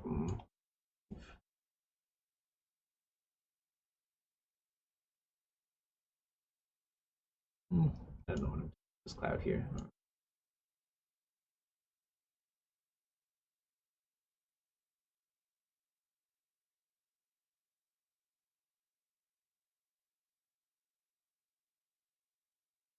Polish is gone. Oh no. I have been to Vegas. Oh, sorry. What are we talking about? You're plenty gangster. Yeah, I'm a little gangster. We're video game gangsters. Gangstas? Can't even pronounce it properly. But yeah, Montreal is awesome. Vegas, yes, I've only been to Vegas once, and it was with Vince. So we had the greatest opportunity ever, and I wish more people worked at the company so we could have taken more people. But back when we were making Lost Orbit, we were pretty tight with Sony because we worked with the Contrast people, and they got us a really cool account manager. And Sony, for some reason, thought Lost Orbit was actually going to do okay, which is cool of them. Um, so they had their very first PSX, the PlayStation Experience showcase, um, and they the very first one was in Las Vegas. And what they did is they invited a bunch of devs to have booths there and stuff like that and display their games, which we were lucky enough to get chosen to be one of those devs. And not only that, but they paid for our hotel trip. I think we had to pay for flights, but they paid for our hotel and the booth and everything like that. And we got to stay at the Venetian, which is attached to the conference center there. So we were like in the same hotel as the conference for like 3 days or 4 days. We also got tickets to the Game Awards that year. With I remember Keith Sutherland was like hosting and or partially hosting, and I think Imagine Dragons like played a song, and like Reggie was there, and all the band from No Man's Sky did like a show and stuff after the awards. Anyways, we got to go to all that. We went out and like shot a whole bunch of guns. Vince won like $40 million playing poker or something. Um, I don't know. I remember you being good at blackjack or poker or something, Vince. Yeah, Vegas was awesome. It was kind of weird at the same time. Oh, okay, I was pretty close. Um, but yeah, it was really fun. Um, it was also weird seeing like Vegas. I guess there's a lot of depressed people there. Kind of a sad place in some ways for some people, but it was cool. You know who we saw? We saw um, oh, stuff can be expensive there. But you gotta try into a nice hotel and a fancy. Oh yeah, yeah. No, it was awesome. Um, yeah, shooting guns was super fun. Not something we can do here in Canada a lot. At least not the types of guns we got to fire. Um, I don't know. Maybe you can. I guess I've never actually tried. But anyways, we saw. Do you guys know the show Cake Boss? Um, the guy who is on that show, Buddy, the main guy who owns the Cake Boss thing. We saw him in Vegas, and he was just the saddest man ever. He must have just been having like a really bad day or a week or whatever it is, and he was just like sitting there, like just gambling. It was crazy. Yeah, well, where did we go? Was it the IHOP? Was it or TGIF? What was the restaurant we went to like every single damn day? Yeah, but he was so depressed. His cakes must have not been selling well, or he had a bad episode, or I don't know, whatever personal stuff happened to him, or it was just his casino face where he was just super sad to be doing what he's doing. But my favorite thing that I saw was that in Vegas. No, I don't remember. Maybe it was here, because where we live next to a casino too. But oh, Cheesecake Factory. Yeah, you're right. It was the Cheesecake Factory. I was amazed because they didn't just sell cheesecake, which I didn't understand that that's not what they sold there. Because we don't have all these crazy restaurants in Canada. And all their food was amazing, and it was like the cheapest place too. Because we're like indie devs, we didn't have a ton of money to be spending on stuff. So yeah, you could like we had like chicken and waffles every damn day, and they were like cheap for what they were for whatever, and the food was good. Um, Anyways, Vince, I don't remember if this was in Vegas, but do you remember we were playing like blackjack, or maybe just you were playing blackjack or whatever it was, And there was that one old lady that came in and she just put down like 200, 200, 200, lost it all, and then it just like left without like any visible expression or emotion on her face. Was that with you? That was crazy. I remember that so vividly because she spent like a bunch of money, like hundreds of dollars, which I know for some people that's not a lot if you're gambling a lot or if you're rich. Um, but the thing that blew my mind is just how little she enjoyed doing this. Like it was just like, hmm, I lost, I lost, I lost. Okay, move on. And like I don't know, I'm not a big gambling person. I guess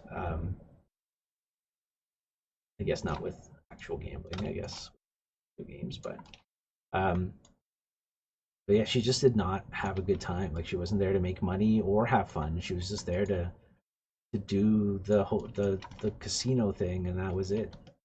Did I add too many clouds? Is this too many clouds? There's a lot of clouds. Let's see what this looks like. Me for getting their queen too. Oh really? Oh, that's funny.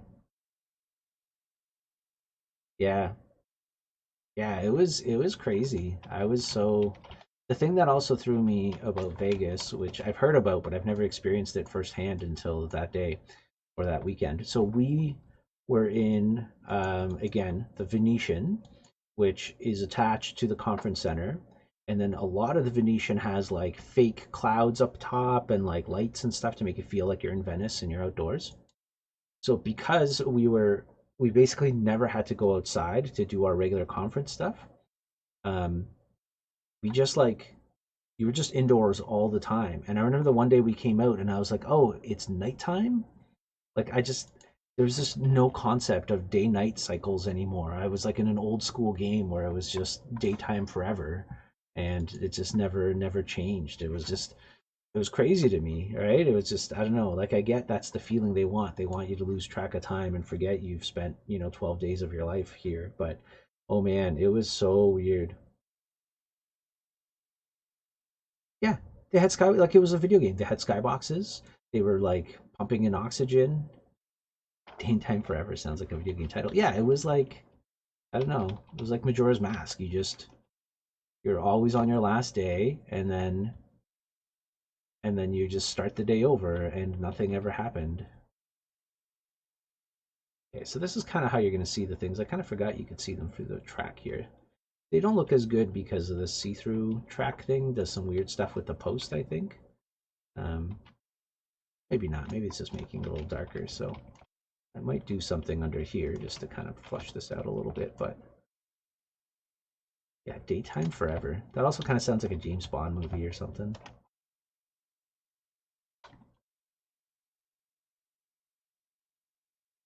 I also went to the airplane graveyard and it was like 50 degrees. There's an airplane graveyard?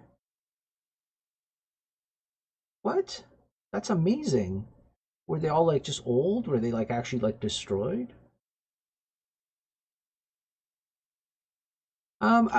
I know Ian really liked the see-through stuff, and it is kind of cool seeing like all the parallaxing and stuff in there. What do you think, Vince? I was gonna leave it, but um, maybe I'll do like maybe I'll cut out some stuff and then just put metal under some parts or something. I don't know.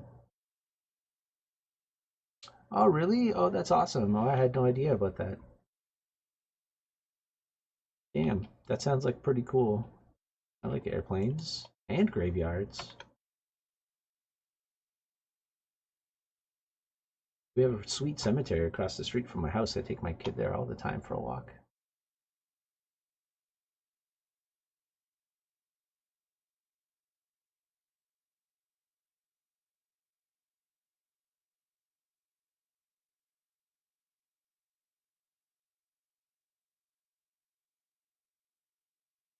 We also went to San Francisco. Oh yeah, I've been to San Francisco a ton of times. I like San Francisco a lot. I know a lot of people don't like it, but I love San Francisco. Sure.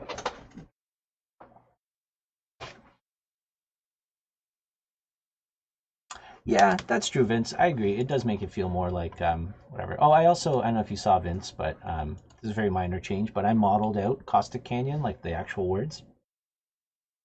because the text, you see how the one gets blurry up here? The text was doing like um, it doesn't sort with post well because it's a transparency. They don't have a cutout shader for um, what's it called, TextMesh Pro for some reason. So um, anyway, so yeah, I modeled this out, so I think it looks a little better. It's just kind of simple, but yeah, cool. The Windy Road. Oh man, I've been everywhere. Apocalypse. So okay, so I went there. I went to San Francisco a few times. We've been there for a bunch of times for GDC, which we are gonna go the previous year, but then COVID got us. Um, so I also do this thing. I used to when I was younger, anyways, before me and my buddy had kids. But me and my buddy, every single year, we would pick a different state in the United States and go see a football game there because we still watched football and stuff a lot. So every year we would pick just some random town that had a football team, and so we went to San Francisco once, and we did the craziest stuff there. I made my buddy walk a ton because I like sightseeing and stuff. So we did Alcatraz. We went to the Golden Gate Bridge. We did the park, the Tea Garden Park or whatever, and we did the best tour ever. So yeah, we did the Windy Bridge, and then we went to see the house from Full House, the actual house where they filmed it at, which is like down the street. And then we went to the park where they filmed the intro of Full House, and you got to see the painted ladies, those houses that are on the row, different colors. That's what they're called. So I did a Full House tour in San Francisco, which I highly recommend. It's really fun. And in X-Men Destiny, one of the first level we worked on was in San Francisco. So I had like used a lot of my memories and photos and stuff from visiting San Francisco to help model some of that stuff. So, anyways, so yeah, what do you think of the clouds? I'll try the metal track too, Vince. I'm not opposed to it either way. So, what do you guys think of the swirly clouds around here? It feels kind of cool, right? I don't know if they really read like clouds yet from close up. Maybe they need a bit more of a Brunelli shader to them or something, but a little softer. Oh, I mean, so I've never. So I guess with the Windy Road, I didn't drive there at all. We only took like cabs and walked places. So I've never actually driven through San Francisco, which would be a cool experience. I've driven through Manhattan before and um, Boston and stuff like that. But yeah, I never got to drive through San Francisco, which would be probably a pretty crazy experience. I'm not a very good driver too, so I'm sure I would not do well there. I did see the best thing driving, like people driving in San Francisco. So if you're not familiar, San Francisco is very hilly. Um, there's like just a ton of up and down hills everywhere, and like some hills are like so extreme. The houses are built on these like crazy angles and stuff like that. And then the parking spots are all crazy too because people have to paint there. They don't have any like cold weather, but if they ever got frost there and whatever, like the cars would just go flying down these hills. But a lot of the roads, so when they intersect, they're on like an angle like this, and in the middle they have like a straightway so the other road can intersect it, right? Because they don't want the other road to be on an angle. So if you go down this road too quickly, you'll actually like bottom out. And I saw like a bunch of people just driving down San Francisco, probably in rentals, like way too quickly, and just like boom, like smash the bottom of their car off the streets. It was amazing. You got to drive down it, eh? That's cool. Um, yeah, Lombard Street. Yeah, it's like a long wait to get down that street too, right? Because like everybody just wants to drive down there for like touristy reasons. Oh, you can't see these clouds back here at all. I'm gonna have to change the camera here a little bit so you get a better view of of all of this that I did that you don't get to see at all aside from like a cinematic. So yeah, because you don't get this view at all from the game, so I'll have to change the camera around a little bit, but that's fine. What do you think, Vince? You like the swirly clouds around the track? Is it too busy? Might be a little busy. That's not too bad. It adds some cool parallaxing to it.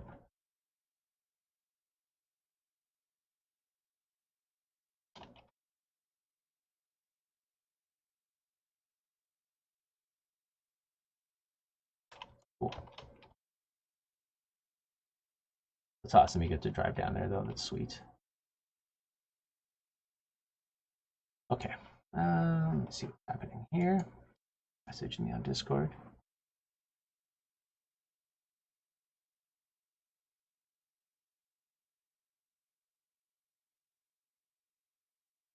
There's a whole lot going on here. Okay, so I will do that later.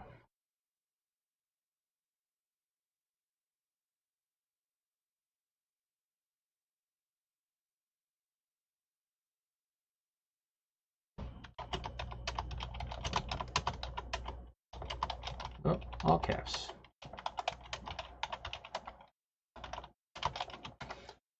Okay, where are we here?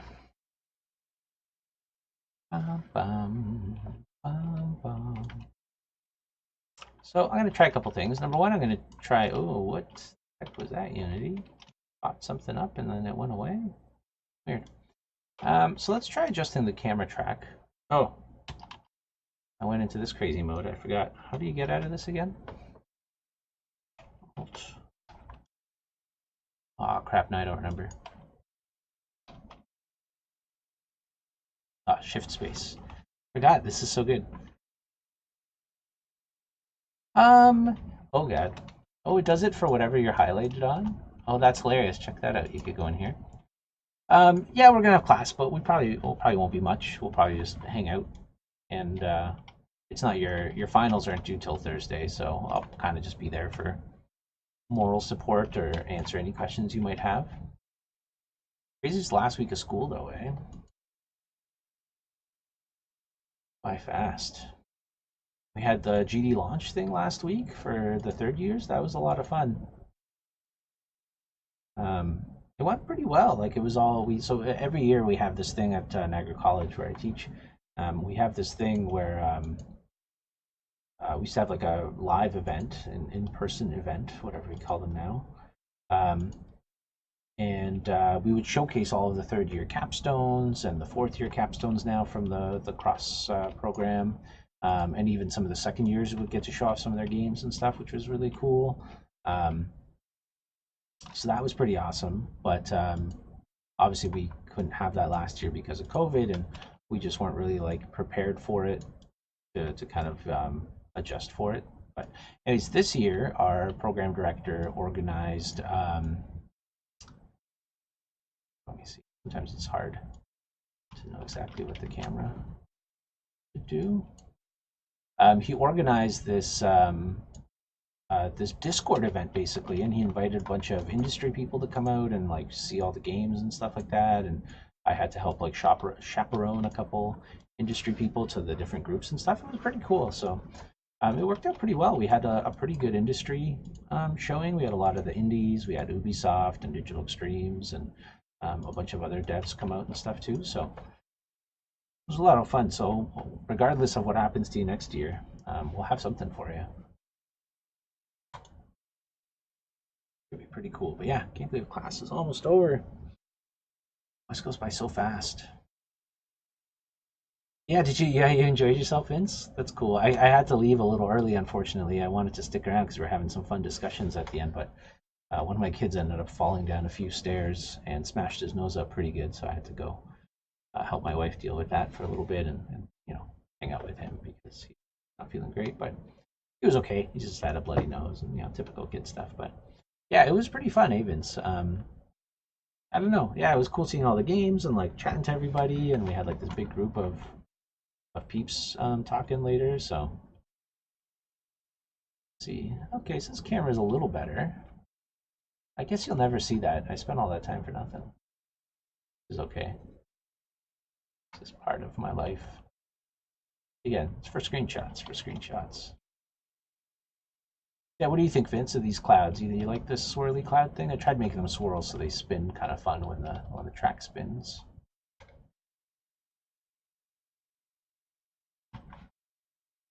I don't know if I like the Vince shader on them. Just because it makes them look like everything kind of looks a little metallic with them on, with the stepping.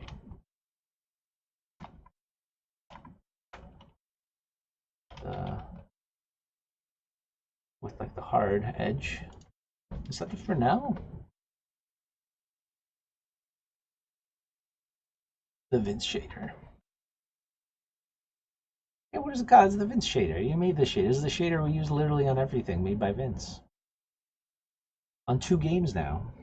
Vince shader. Yeah, but I think that's to like use the metal of the texture, right? That's what the slider is for? Or is that actually to turn it to metal? I never know because like on the Unity one, it's like how much of the metal should you use from the texture? Is yours to not be metal? Is this like an override to what's in the mask? Yeah, right? That's the hard thing because it does kind of look like it's overriding it a bit when it's on. Oh yeah, I don't know. Maybe less glossy too. Yeah, maybe 0. Well, this one goes to like minus 0.2. Maybe 0 and 0 is like what the texture is.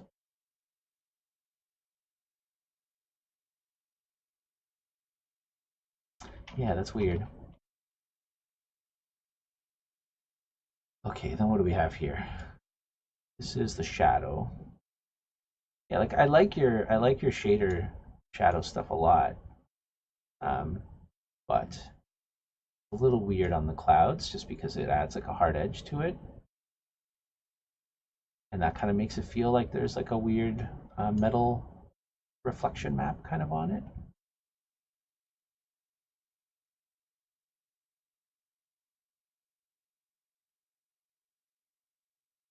And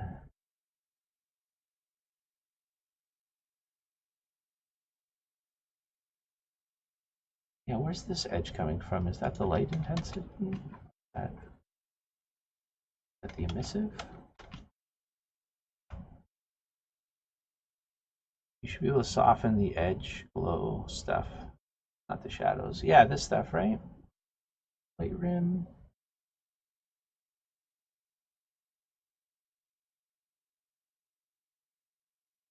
What is, I don't even know where that's coming from then.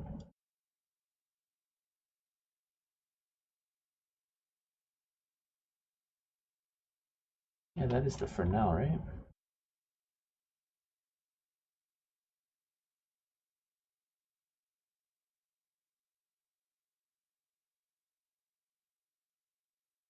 Oh yeah, that might help, eh?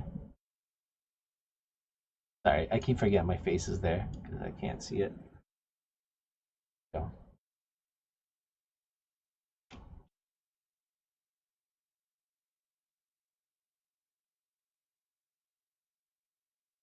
Mm, these are the shadows. Again, I love how this looks, but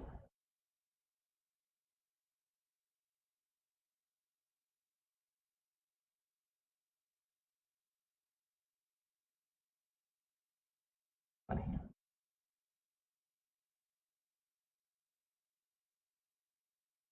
Okay, well let's get rid of the shadows for now. And we have light rim. Do I need emissive for that? Light intensity? Is light intensity the Fresnel? Or is that... I'm using Mech Simple with emissive. Should I be using a different one?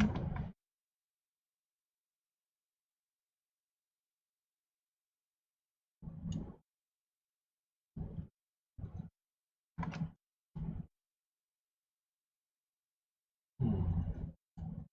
What else do we have? Excuse me. Oh, we have a Fresnel one. Does this one use... Oh, this one doesn't use any textures.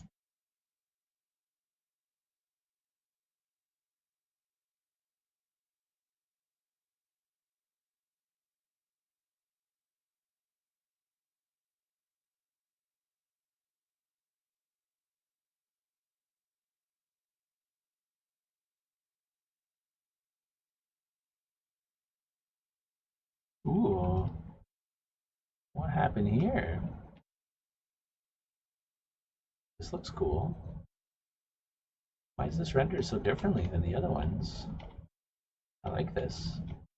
Okay, let's try this one here. Okay, so we have base gloss, secondary gloss, metal, metal. Oh, is it because they're dark? Okay. Do I need a paint mask or can I get away?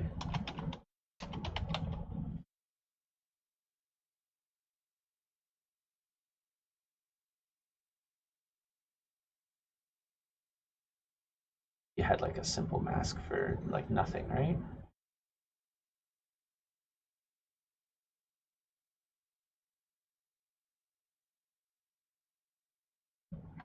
Is it just the orange one? Turtle head? Oh, this one.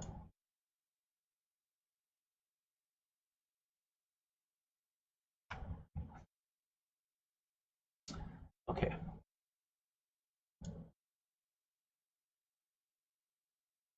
Yeah, why is the rim stuff not doing anything? Hmm.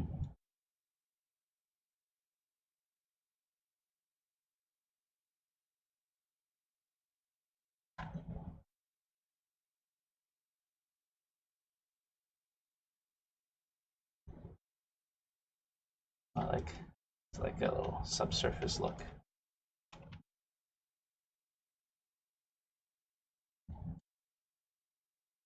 It's kind of cool. I think I'm gonna keep this one. Kind of fake some subsurfacey glow a little.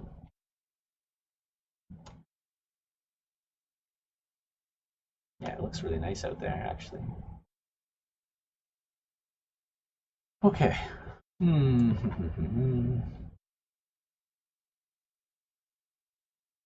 Oh, do I need a pattern texture?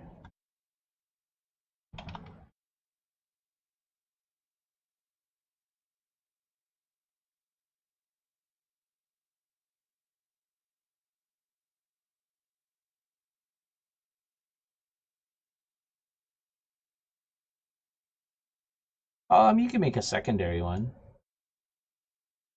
Yeah, I just can't control. Like, I don't. These ones don't seem like they do anything. The rim light stuff.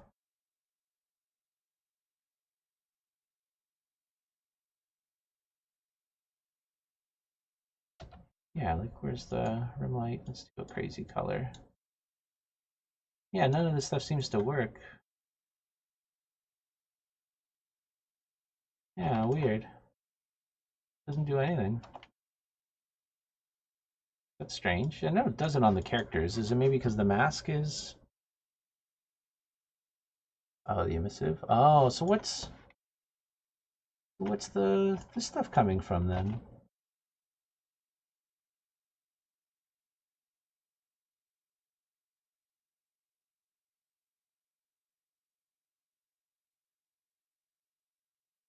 This no, this is the shadow stuff, right?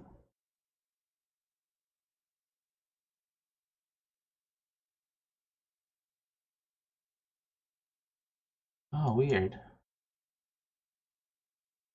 Is it like one of these? Oh,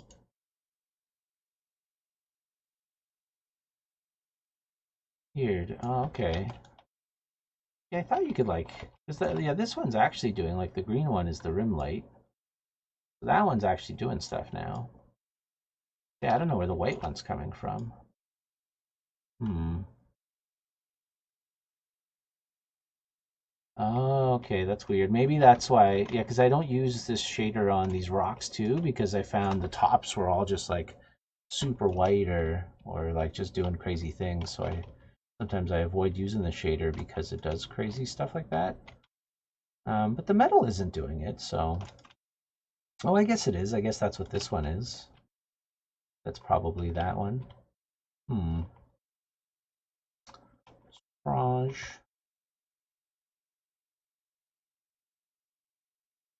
Oh, this one's just McMaster. Oh, can I maybe I could just use the regular McMaster? Does that one have a Fresnel too? I do like the emissive, though. So no, that one still has that too. Okay.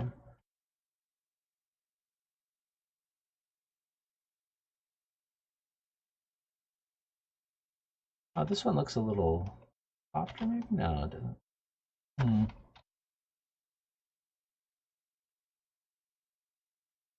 I do like having this option though to kind of set them a little see-through.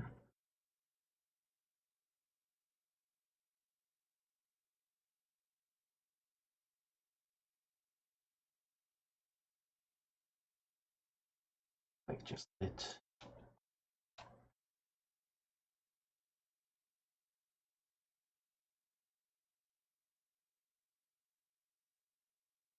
Yeah, this looks fine too. They don't have the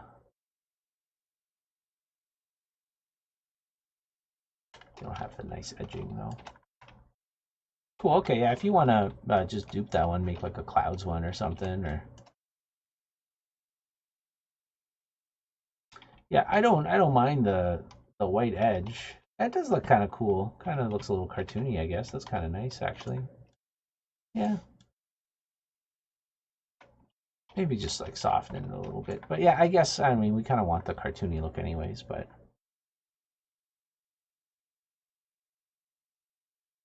Well, that looks cool too.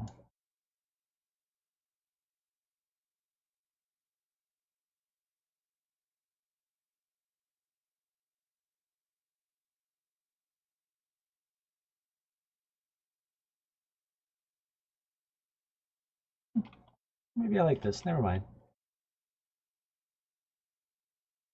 Yeah, actually, no, never mind, Vince. That does actually look pretty cool.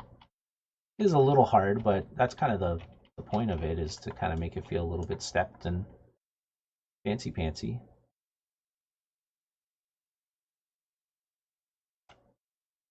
And oh, the emissive is the actual light. So.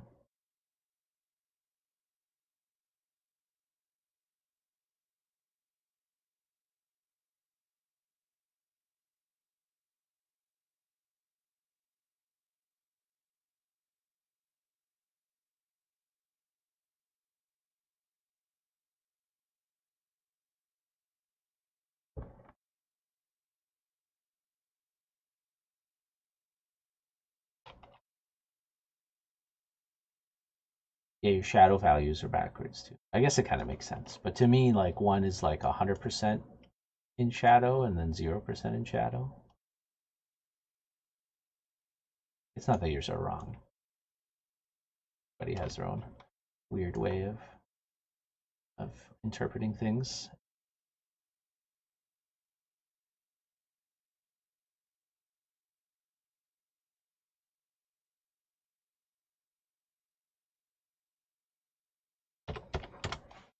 But Apocalypse asks how your level's going, and I know Vince hasn't had a chance to work on his level too much. I don't know if you answered him before, um, but the idea of the level is coming along pretty cool. We actually have a concept artist on our team now, Mandela.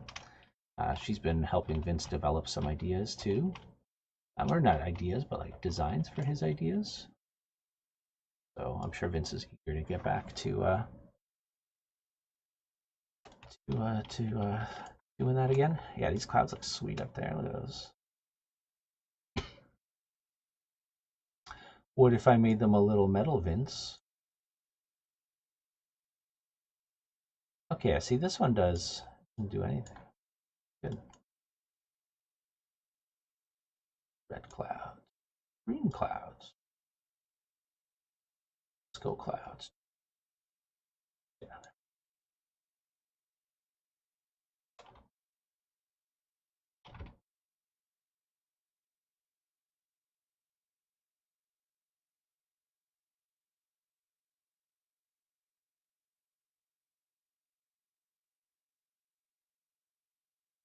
I'll make these a little red.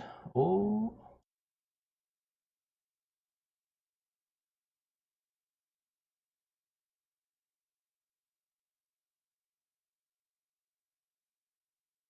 Oh, I like how that looks back there. Look at that. With the fog, looks pretty cool. But then up here, they're a little too emissive. Oh, I kind of like how that looks. Looks very like illustrated.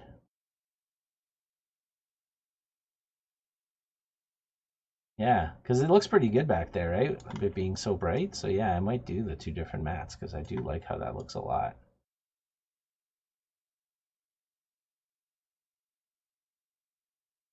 Again, not that you'll ever see it up there, but you know, they'll get to have clouds.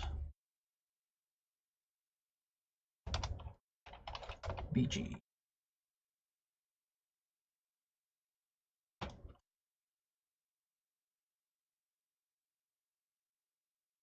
let me organize these clouds here a little bit. Clouds BG and regular clouds. Okay.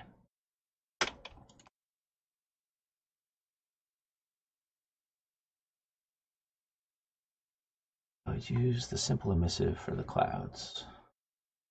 What am I using right now? Oh yeah, I guess because it probably has like the 2A. It's probably not needed.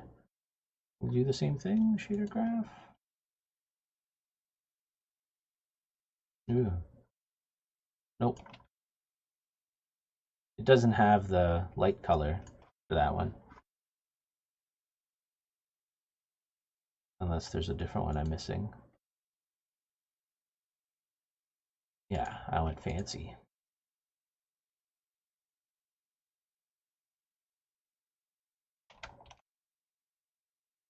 Okay, so what I'm going to do is I'm going to take all these clouds and I'm going to throw them into... I already have a clouds folder. Oops. Ah, crap. Take all the ones in the background.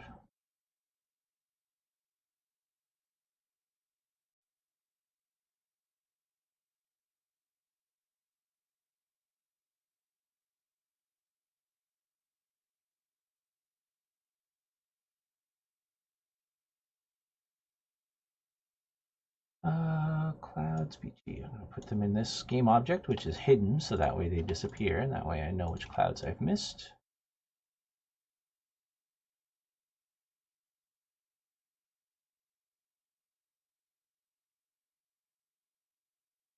Okay, then I could take all of these clouds. I could throw the clouds BG material on them.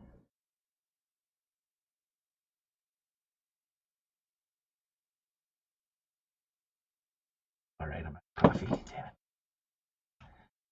Yeah, no, it looks good. It looks good with that.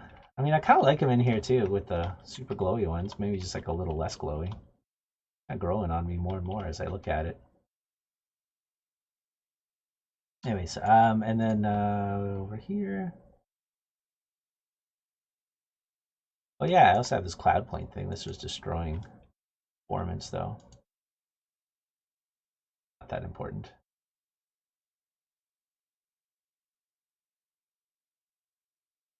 Clouds. What did I crank up the light intensity? I don't like it all bright and stuff though. What about like this?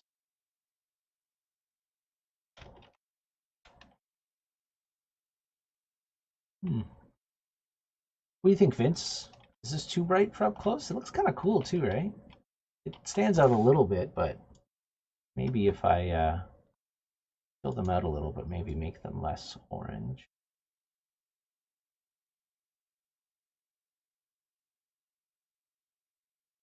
A little bit of contrast in there.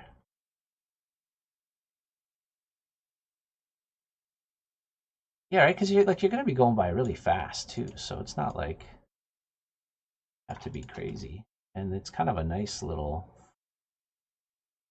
I gotta add some wind effects or something, like little wind streaks from Wind Waker or something.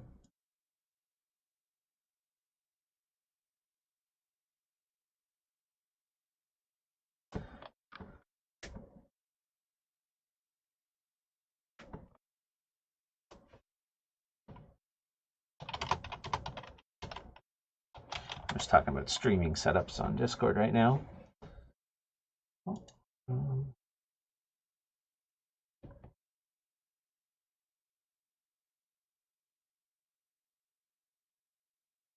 Oh, Rocket Rumble announcement. Oh, we playing? Where'd the game go?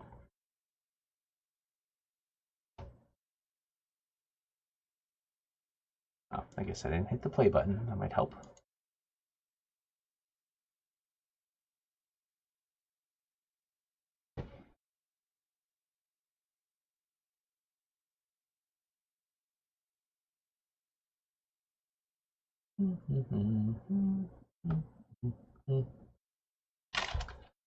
All right, Unity, come on, do your thing.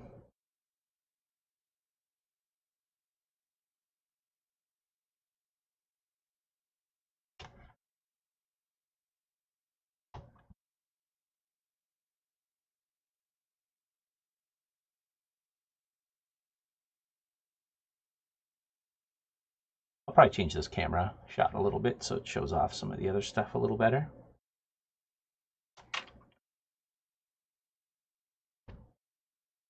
I can do that next.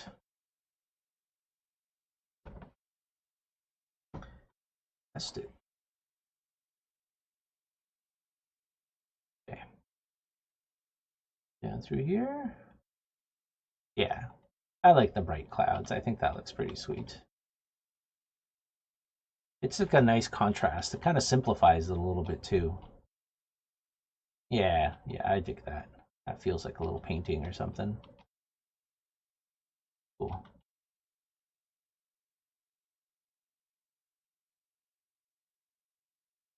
Okay, cool. I like it. Now, the other thing I'm going to test, I think we're done with the clouds.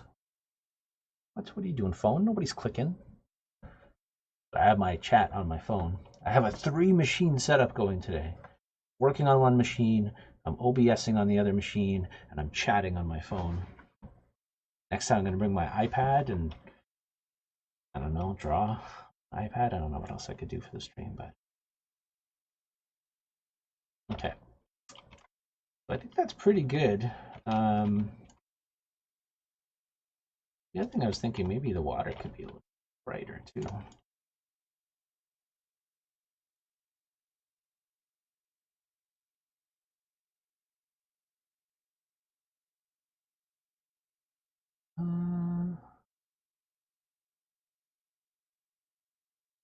Look, Vince, this water has a little bit of metal floating in it. It has 28% metal particulates floating in the water. Oh, I only have emissive for the outside. I don't have emissive for the inside. Might want to make the ooze glowy a little bit too. Later here.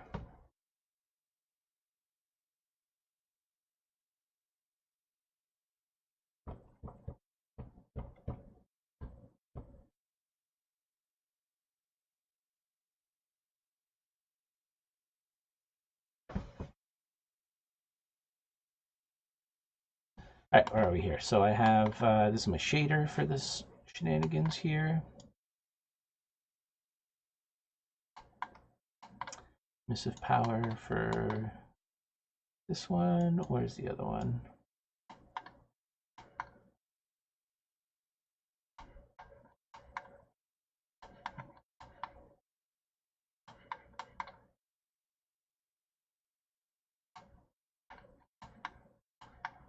Oh, is that one? Do I not have base color? Base color texture. I want to add a little bit of movement in there too. I just make this an easier one.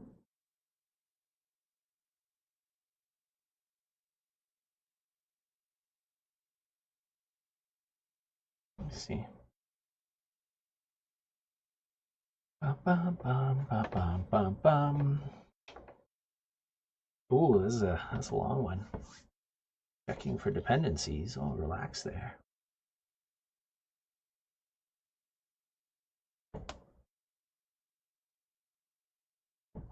Oh, thanks, Moobot. Always appreciate it. If you're not part of our Discord already, join. Talk about things. We don't post too often these days, but we will be once we're doing more of our beta.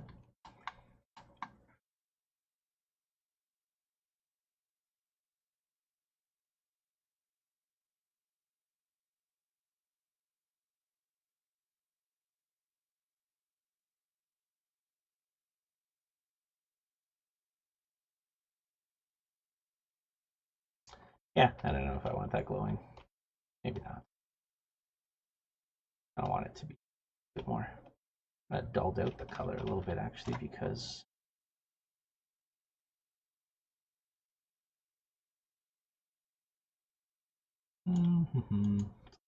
And I don't want to redo this lake thing. One thing that's annoying is, yeah, it's kind of always tricky. You want to make things more emissive, but then they get less emissive, or more emissive, but less fancy pantsy. Anyways, whatever. Let me just turn this back and do overthinking little bits and pieces here. It looks fine the way it is.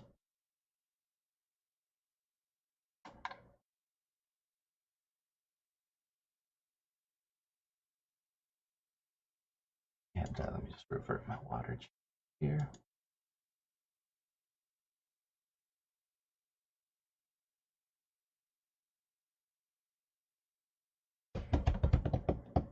Yeah, it's fine. The one annoying thing is I'm using the shader here for this water. And it's really simple. Like I could add a bit more material or texture into here if I wanted to make it feel a little bit more noisy. Oh, I guess this has an alpha channel. Excuse me. So to get these like edges, your material has to be transparent, which isn't really good for performance. I kind of wish you could do both. The only other way I could think about it is actually like modeling out little edges for the rocks there, which wouldn't be a ton of work, but I don't know. We'll see. Okay, so where are we? I'm pretty happy with this. The other thing I'm going to test out is I'm going to turn my metal or my floor to metal and see if I like that or not. Because I agree, I like it because it's see-through and it's kind of cool because you're in the sky, but also it does feel a little bit more like the previous track that you were on, or that we have. So I'm just going to play test it with the metal, see what it looks like.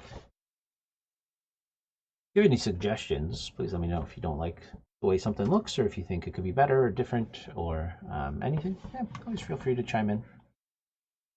I'm happy getting suggestions.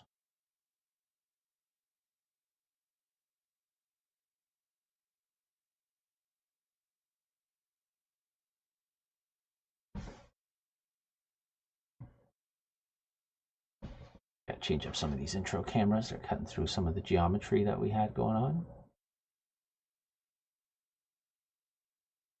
Okay. 2, 1. Okay. I already have the metal floor in here. See how it looks going. Look pretty good. Yeah, it doesn't really look that much different. I do kind of like it. It feels different from the other track, which is nice. Hey, I didn't put it on all of it. I forgot I had. There's multiple sections that have that make up this track. So then it goes back to being see-through. Can I do this runtime? Sweet. A little weird, but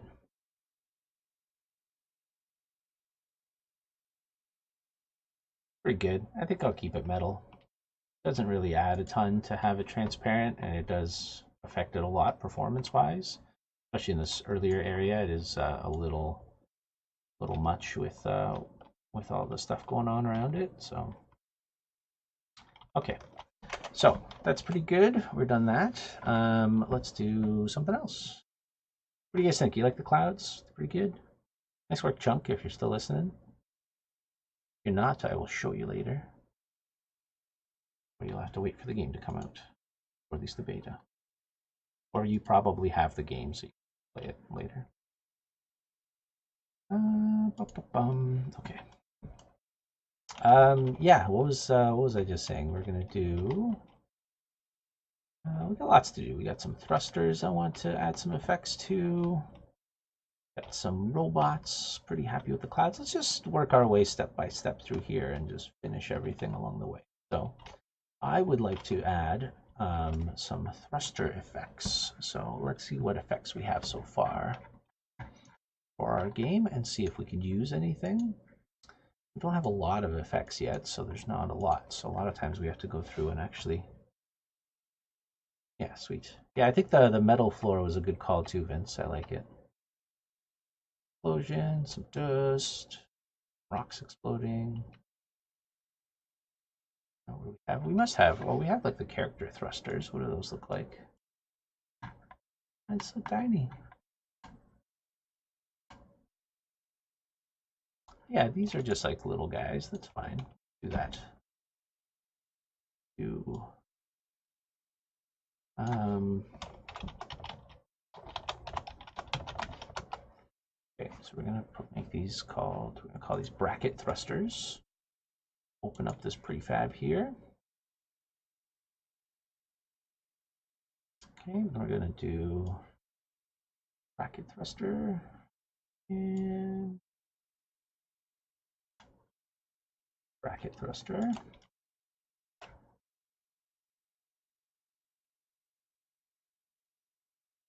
Actually, let's move this over to the fire. So then we could center them really easily.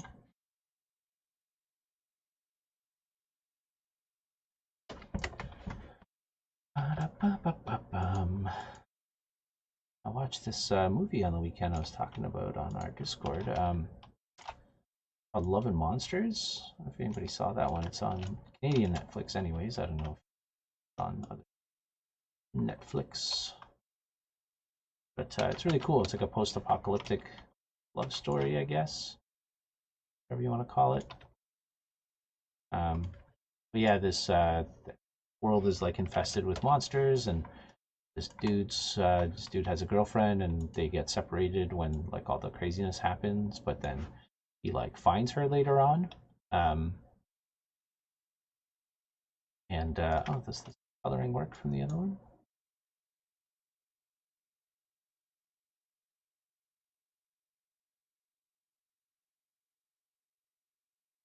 We have this cool little thing set up for colors for the different characters, and because this is a thruster effect from the characters, it's already worked in here because I just duplicated the old one.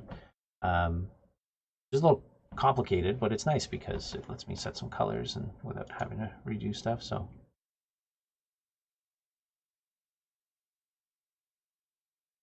bum, bum, bum, bum, bum, bum, bum, bum. Okay, you open. Oh.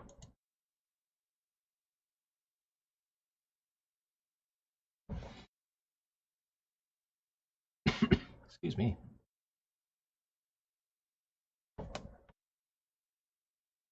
Okay. So let's let me just save the work in the scene.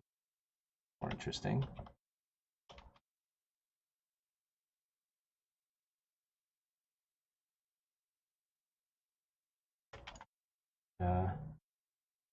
Thruster here.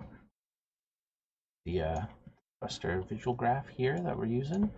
Unity has a new VFX graph for HDRP, possibly the other ones too, the other renderable pipelines. I don't actually know. I've only really used, oops, HDRP. So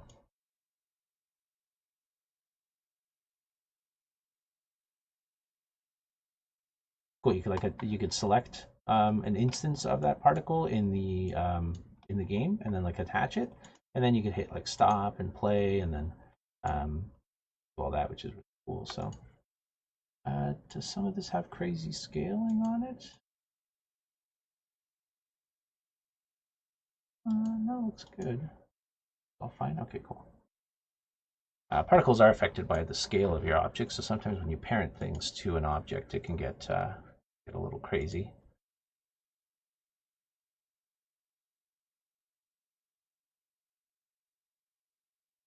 All right. So yeah, let's just make this bigger for one. Let's find out what we have going on here. So we have this is the smoke ring. Is this the burst one? I'm probably just gonna get rid of all the burst ones because I don't need these things to like turn on and off all the time. I just need them to be on constantly. Burst that. Single burst. Okay, so constant is the one we're going to be working with first. So what do we have here? So first thing, let's do the position circle. Oh, what the hell is this? Oh, I think that's the gizmos. Let me turn off some. Sometimes the gizmos are crazy. Nope. Cool. That's just a bunch of shenanigans. What the hell is this? Oh, it is. I think it's the gizmo for that. Ew. Okay, well, that's gross. Oh, it's the edges. Why are you so big? I guess hiding this gizmo doesn't affect those. Hold on. I hit a new part of the button. Unity does not like that. Let's see. None of these work for. Okay, cool. So VFX graph is not affected by the gizmo editor for some reason. Thank you. I hide the gizmos? I guess not. Okay, cool. Man.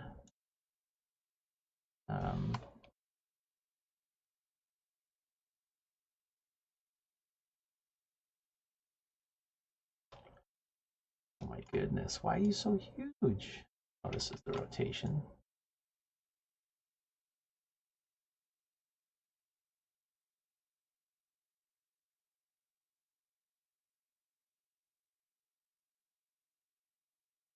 Actually, I don't even need that to be anything specific.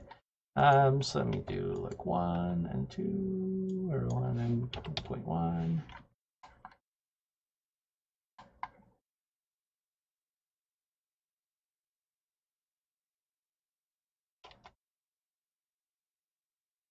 Which direction is this facing? Oh, it's facing this way. That's weird. Okay, hold on. Which way would this be? Why would it be that way? Not. We just open this up again. I just want to rotate these the correct way so they're just so they're same, kind of aligned properly. Okay.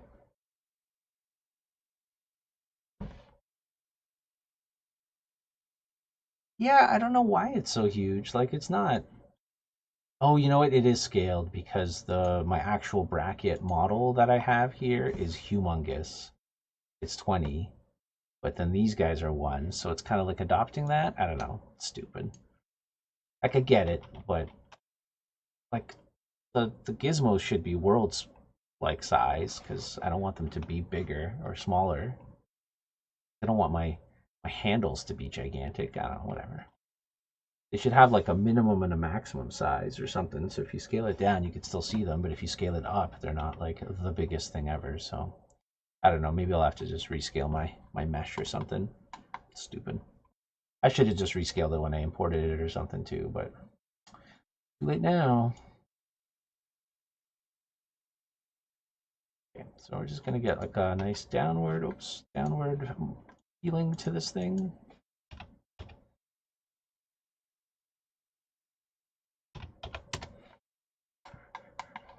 Let me see what we have here. We have, these things are generally just a little too big too. 5.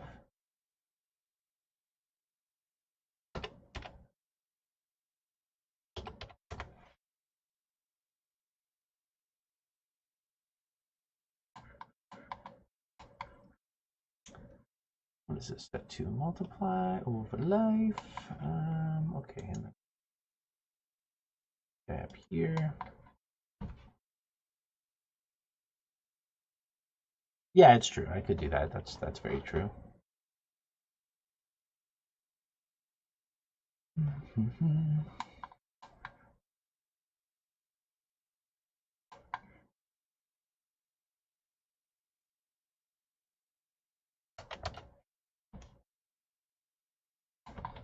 Okay, what is this emitting? 18 of them.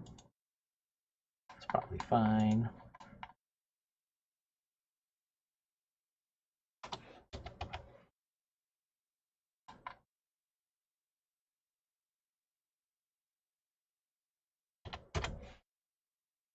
Okay, calm down, Gizmo there.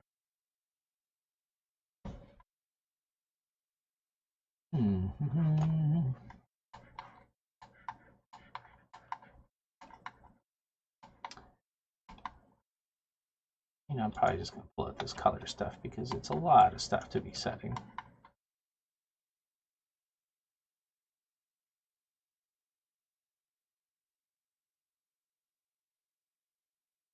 Simplify this thing here.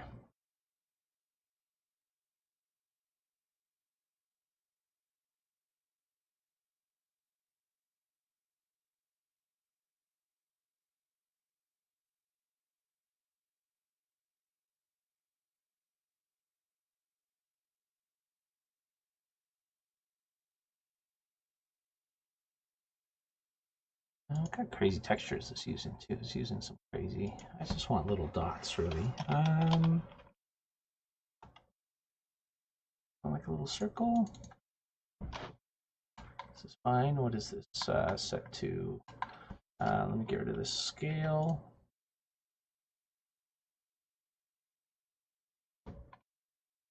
Color, size. Let's make these face the camera position. Okay. Then we got some turbulence here. And I also probably want a force conform to sphere.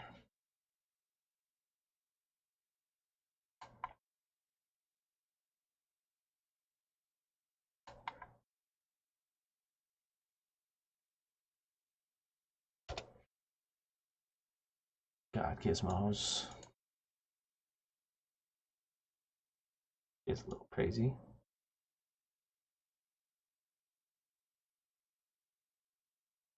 No, I don't want to see your gizmo. Here.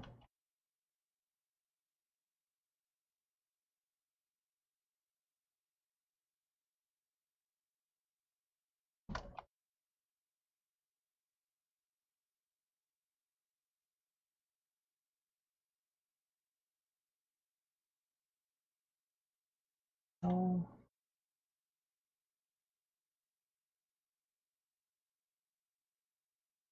I don't want them going on a little bit of an angle there. I know it's been so long too, eh? Yeah, I feel that way as well. It's like, oh yeah, this is stuff. We did a really fun contract a little while ago for this company out of Montreal where all we did was VFX for them. And it was awesome. I learned like so much just like being able to focus on just VFX. Like they had all the programming done, they had all the like everything really done.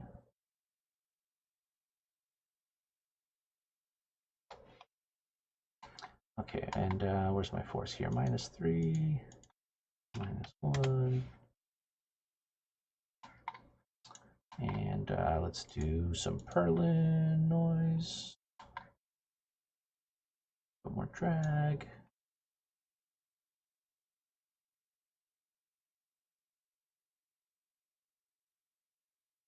Go, get a little bit of shenanigans going on there. Okay. And then we want a little bit of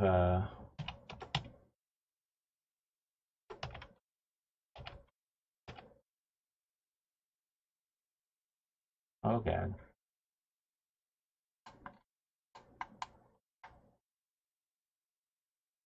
Yeah. Doesn't have to be a lot, you know? I just want a little something. Maybe this conform to sphere thing isn't really necessary. Just no good thing to click on to not.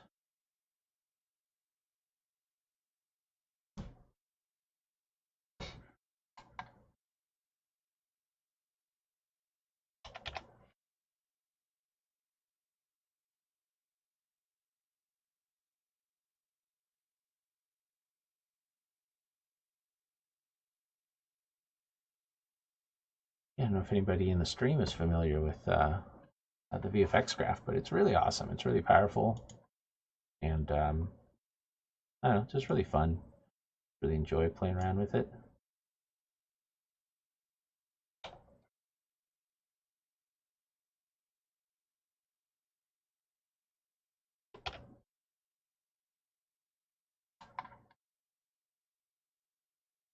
Yeah, there we go.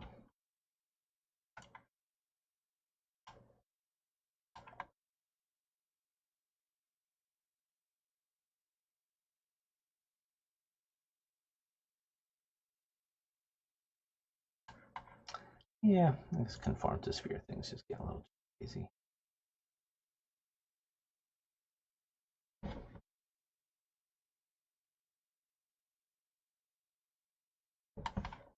To like to do random drag for my turbulent stuff.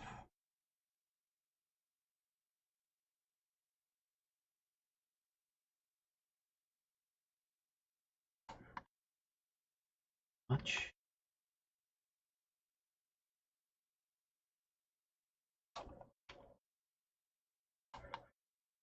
Drag.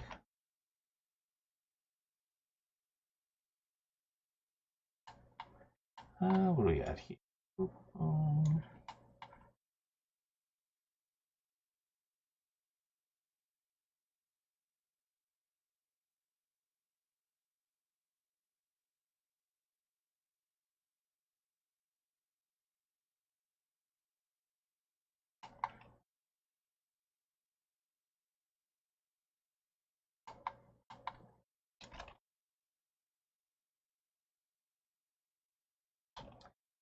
yeah, I kind of just want to exaggerate these a little just because you're going to be seeing them from kind of like top-down angles. So really just going to be seeing them like that, which isn't like a huge deal. Oh, did I? No wonder this wasn't working, so I'll turn it off. There we go. I kind of want to make these things like longer and just a little bit like kind of crazier, just so that way if you're just seeing them out of your peripheral vision.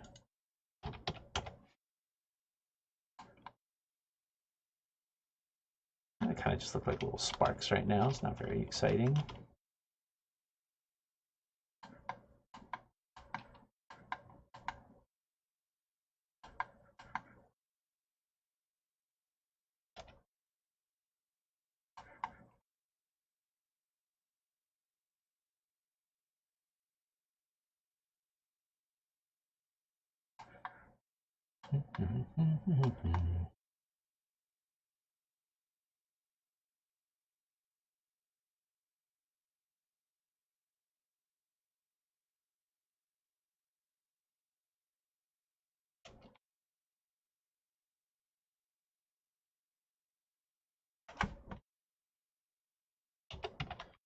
Add a little bit of motion there.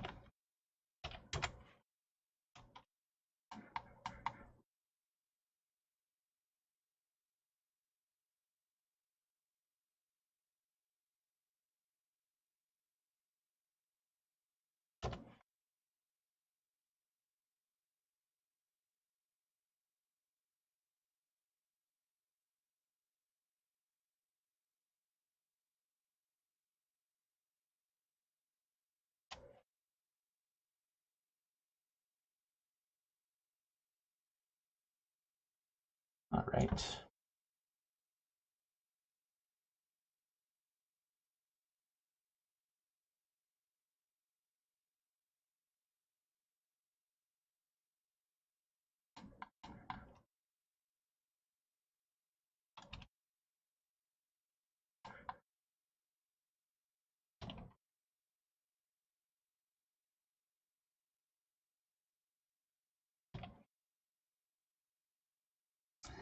I'm not really feeling it. Kind of looks like sparks and stuff so far.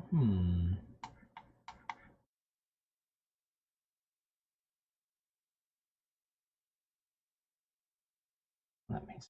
What else can I do?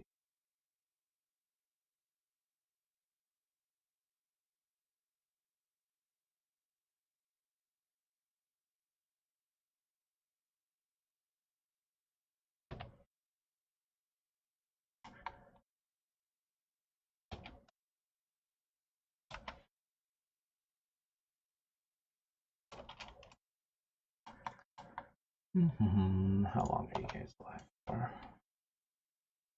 A little.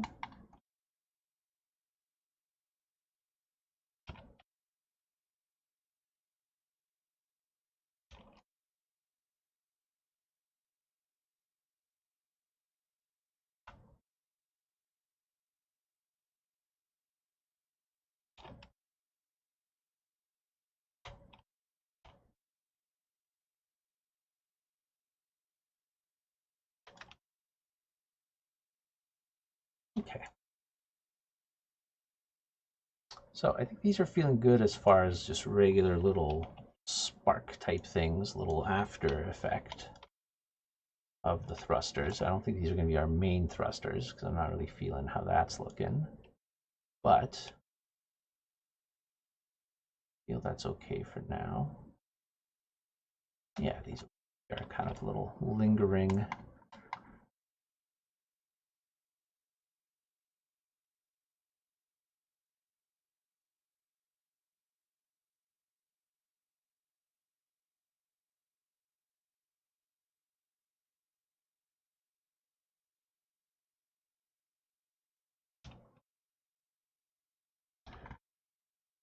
What if we stretch them out a little bit? We could do that. So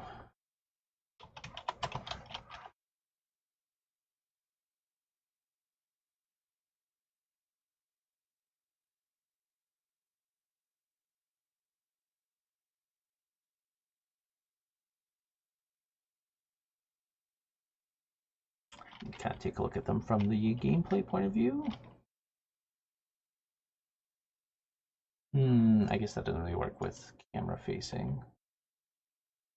Yeah, that's okay.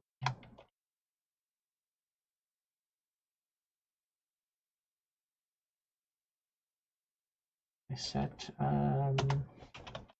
set scale over life or speed.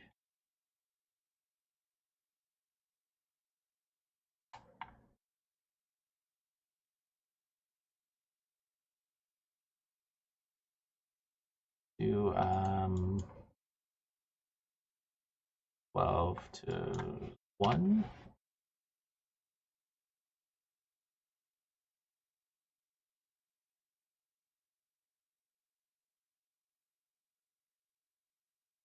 And then this will be a multiply.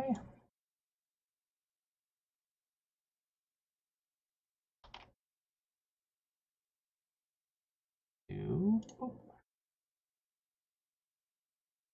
not liking that, eh?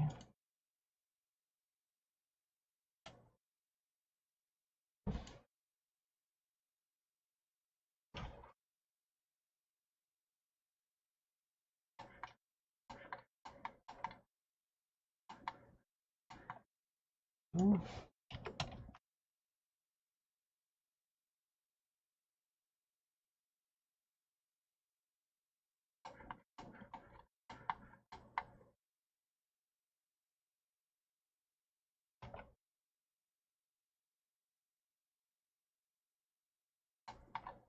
Oh, I guess we don't want 1 and 0. We want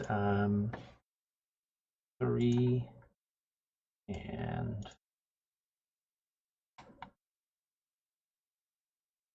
1, or something like that.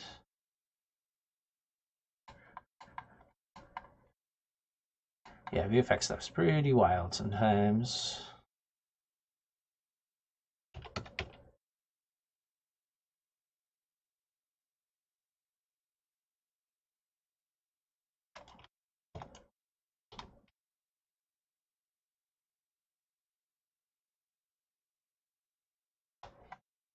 Okay. Whoa, what happened here?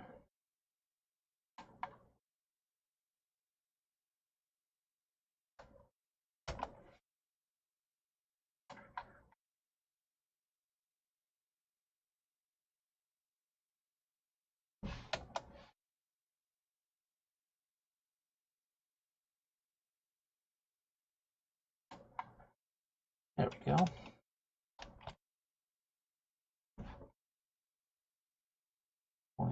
.5. There we go. That's much better. So now what's happening is when they're going fast, they're stretching, and as they slow down, they go back to their regular size. So we're kind of changing their scale based on speed. That way, it kind of feels like they're like shooting out really quick, and then when they slow down, they just kind of turn into little sparks. Yeah, that's feeling pretty cool. Looks like a little Final Fantasy thing or something. Turn this down a little bit. 32 might be a little much. Not that it's a lot, but you know. I like to be on the lower side of particles, except for what we did earlier in the day. But Typically, I don't want to add like a ton. Okay, and so this one we have as a single burst, so I'm going to get rid of the single burst and do a whole bunch.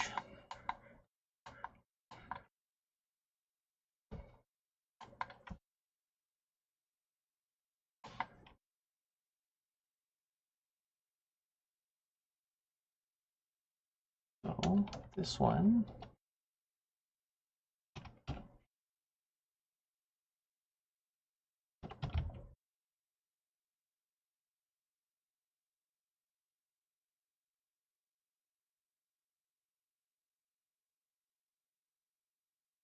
just trying to get the shape right for this one.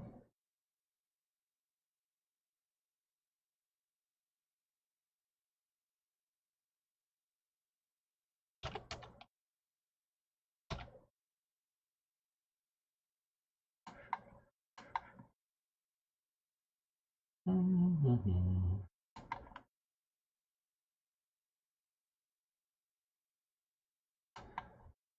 All right.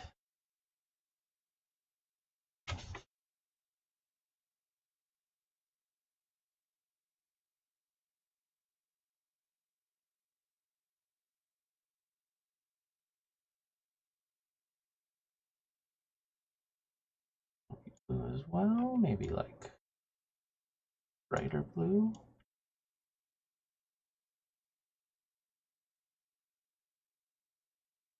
We're just kind of trying to augment the shape of the mesh that we already have there, really. We're not trying to do anything too crazy at this point.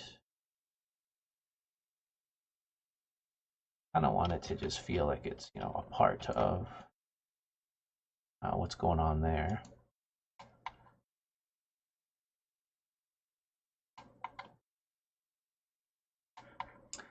Okay, and then what do we have here? We have some turbulence. We have these guys.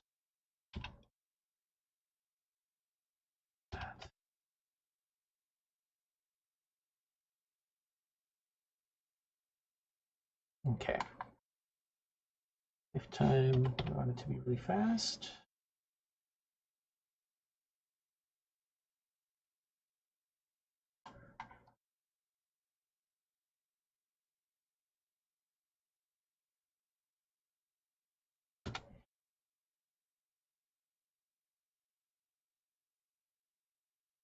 Mm-hmm.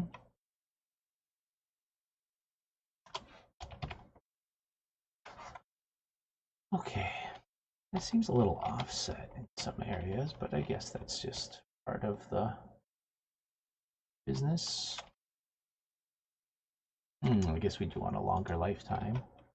Actually see this stuff from the angle that we're at.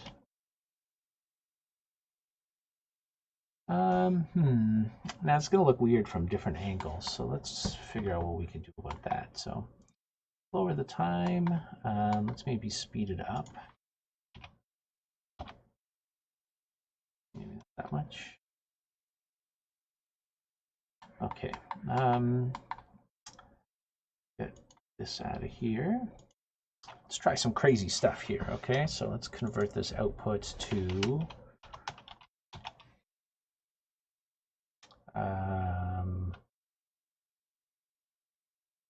it.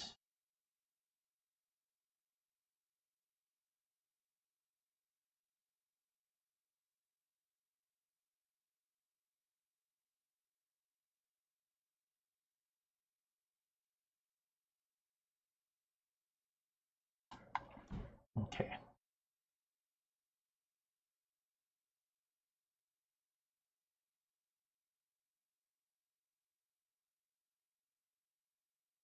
Have a sphere now.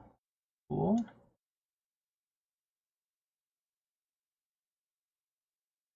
this actually still use the color? Seem to want to. Is there no material bit of this? I remember this having more options.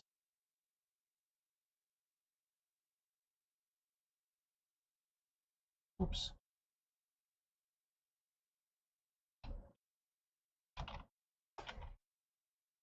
Is there only sphere? Unless there's mesh.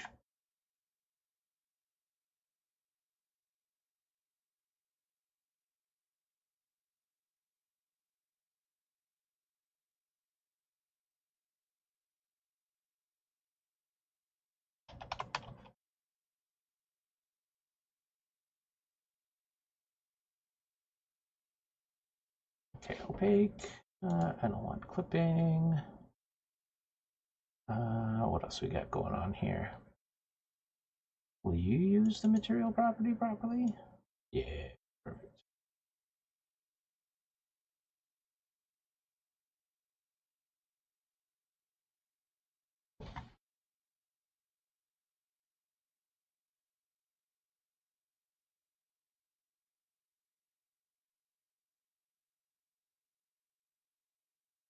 All right, let's see what we got going on here. And I think I want the default one, UV mode to regular, opaque. I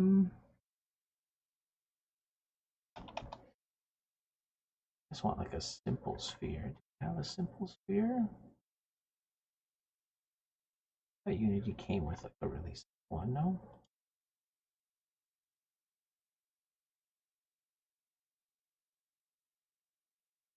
Do actually shoot out some like clouds. Oh my god.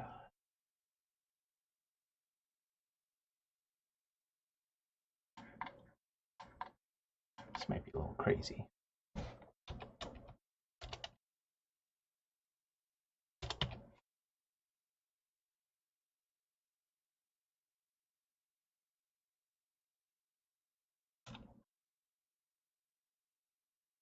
Kind of cool. Let's swap boom set angle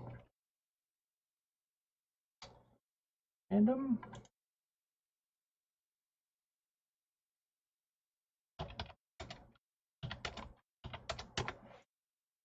Nope.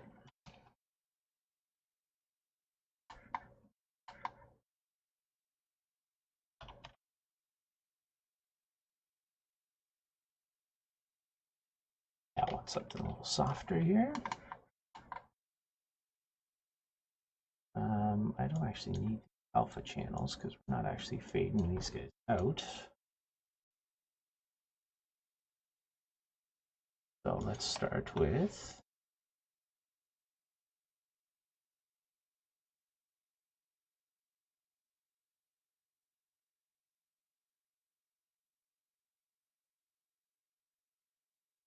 pretty bright. Maybe we'll end with something not as bright. Make it feel like it's turning into some smoke or something.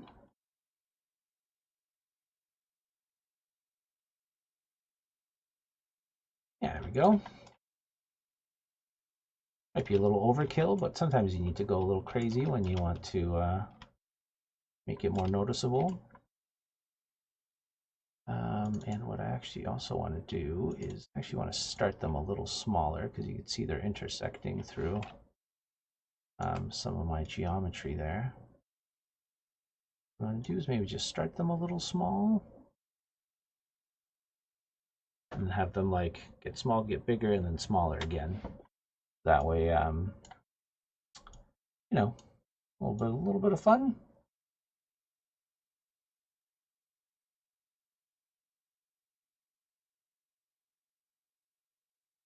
Okay, let's see what these look like in game.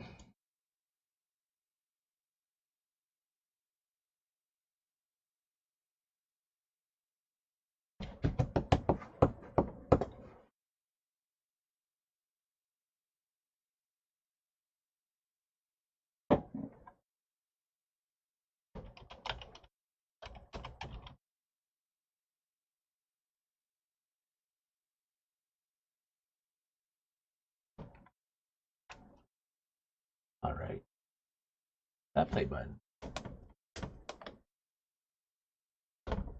Then I think we'll move on to some more robots. I think that's really next on the line. Oh, yeah, maybe I'll redo this camera first. I don't know.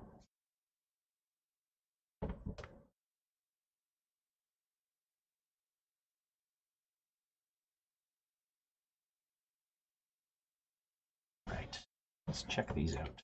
So we should have new clouds and new thrusters.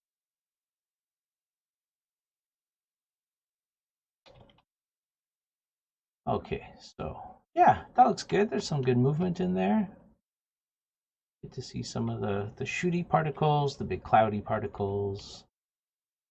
We get our nice glowy clouds. Yeah, that looks pretty cool. Yeah, you see there's lots of cool movement going on there. So even if you don't really understand what's happening, I still want to add some sway to those dudes, but that might be like a super polish item later. Not really necessary. It might just look kind of cool. Yeah, cool.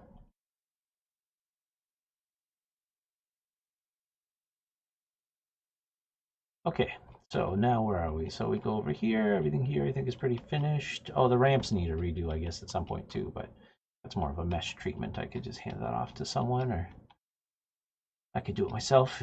I keep forgetting. They look kind of okay, but they're just boxes right now, so. Okay, so we got that. We got these guys. We got the dogs. Okay, so I guess our next guy is what's his name? Durwood? What's the guy who spills the coffee? Dylan?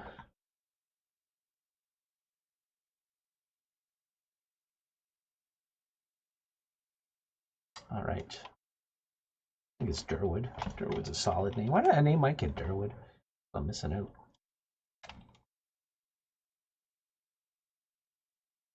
Oh, Vince, I don't know if you're still watching, but I added something just for you into the game. I remember you were complaining, well, not complaining, but you had suggested um, that you didn't like the item boxes flying in and out of nowhere off of the track. So I actually added little pipes just for you. So the items actually go in and out of the little pipes. And even over here, they rotate in and out of this whatever machine thing. Looks kind of silly, but it looks fine during in-game. That way, no more floating items. Oh, that one's affecting this rock a little bit. Rude. Get out of here, rock. Should have modeled some rocks that were like completely flat. It's really just take these rocks and flatten them out, but okay, so we're going down here. Boop, boop, boop, boop. Doug. All right, so then we have these guys. Donnie, I always forget their damn name. Okay, so Donnies are unimportant to the game in the sense that they're not like gameplay obstacles or anything. They're really just for decoration. So we don't have to worry about them like syncing over the network or anything like that. Because if your Donnie is a little bit of a different place than my Donnie, it's not going to break the game or anything like that. So that's cool. Yeah. See what we could do here. Bum, bum, bum, bum, bum, bum, bum, bum, bum.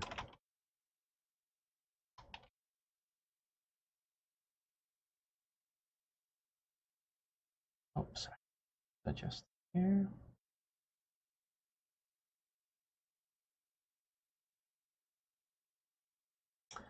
Oh my goodness, phone, what are you doing? Out of here. There we go. Sorry. Doing some crazy stuff. Okay, so I could animate these guys by hand, or we could add a spline and just move them along the spline. I also like. So let's just do the spline. I think I like that better. Probably more intensive. I don't even.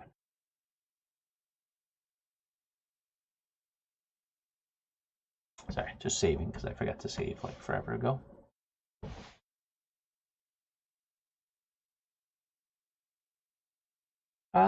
Okay, so let's go over here. Actually, hold on. Sorry, before I do that, let me clean up some of the stuff I did. Clouds PG, clouds into clouds. I guess that's it, right? What was I working on before? Oh, I was working on VFX, so that doesn't matter. Those are already embedded. Cool. Okay, so let's make a spline. Do I have a robot? I do have a robot here. So let's create empty Donnie computer.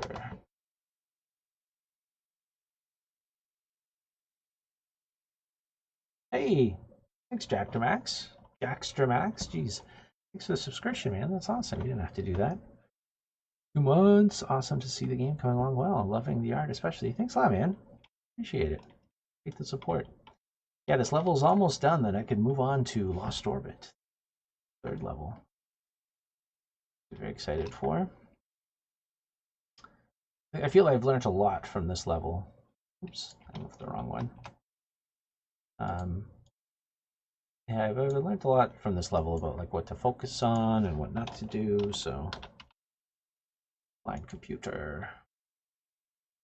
Thanks, man. How you doing? Doing good? Surviving? All the shenanigans. Let's do surface, and these all have a collision. So, I think I'm just gonna do. I'm gonna have Donnie maybe move. I'm gonna put like something in here that he can tuck into, some sort of cylinder cave type unit.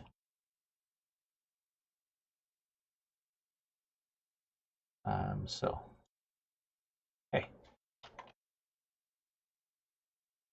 why'd my thing go away? Donnie computer. Okay, add surface. Oh, my gizmos are off. That probably doesn't help. Okay, boom. Okay, and then he's gonna follow the track. Oh my gosh.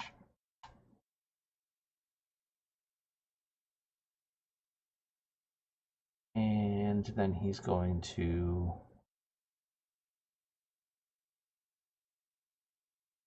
go away. Okay. So, see here.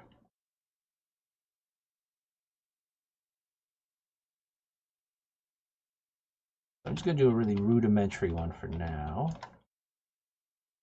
And then we'll see how that feels and looks, and then we'll kind of adjust from that. Because once we actually get Donnie on this thing, we'll have a better idea of, you know, what that's going to entail. Maybe what I have the cylinder stuff. This is like a gross area here. Always tuck him into over there. Oh, geez. Oh no, what was I doing?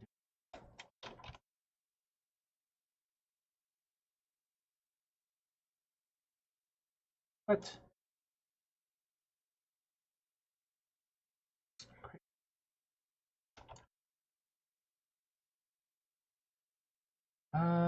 World? Yeah, this is not the world pivot.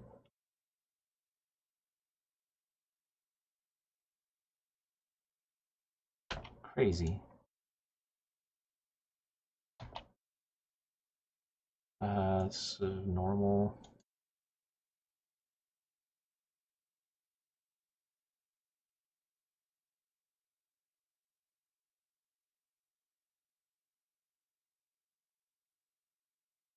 Oh my goodness. That's not what I wanted.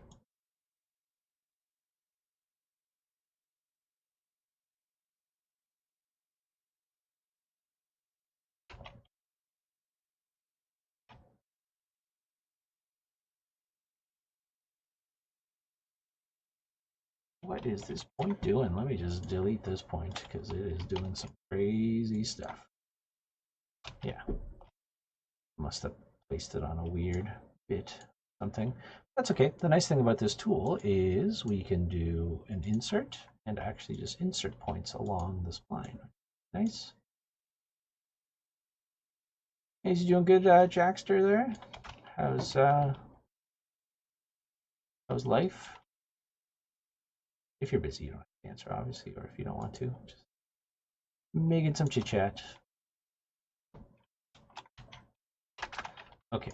So Donnie. Oh, I don't know why I put this thing at 0 world space. Yeah, splines get a little wild.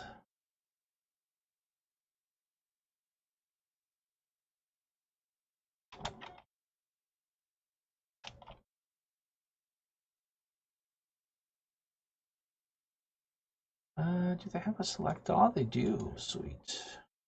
Okay. So let's take Donnie over here. Oh, I have two Donnies. The other Donnie. Oh, I got one over there too. Oh, right, he's dead. I don't know if you guys saw my pit of dead robots. I forgot I added this. I threw a bunch in this magma pit. I'll probably replace one of them because they're all the same one right now, or these two are the same, but we're going to get another robot in soon, so I'll throw one in there. But I really want one doing the thumbs up going into the magma pile. Been working on some stuff over the weekend. Lots of UV work. Cool. Well, if you like posting some stuff, feel free to post in our community Discord channel there. We have that like community bulletin board. We'd love to see what you're working on. Always awesome to see what people are working on. Line follower, Donnie computer. Okay, cool. Things are good, man. I was what was I doing? I was oops. There's Donnie. Here comes Donnie. Aligned super crazy. Dug out a tree this weekend in a bush, and then I planted them somewhere else. So I dug more holes than I've dug in a very long time, and I am very tired. Oops, what am I doing? 270 and 90 ish. There we go. Perfect. All right. Cool. So now we have Donnie. Now we can see where he moves. It's gonna be much easier. And obviously he's intersecting through everything right now, so that's one. So I could lift these up a little higher.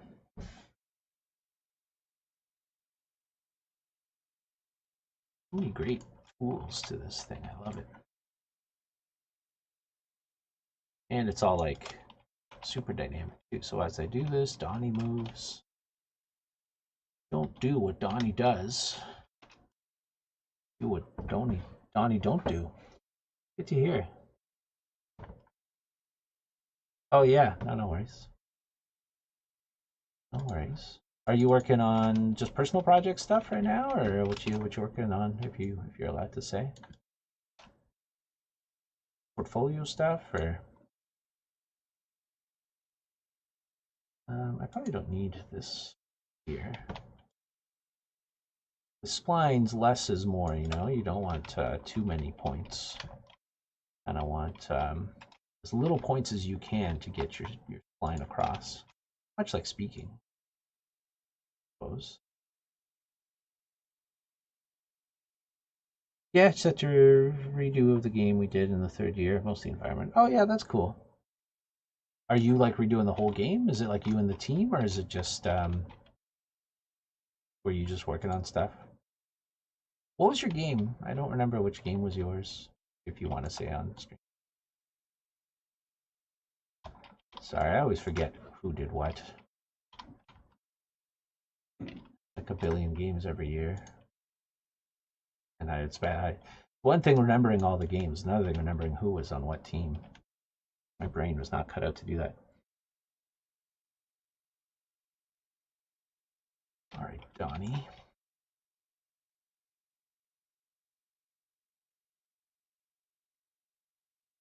Donnie. Whoop. Okay, he's just gonna do this shenanigans here. Whoop. Pretty big. Have him going in between here. Cool. So I'll have to make some sort of little geometry for him to fit in that. Pretty cool.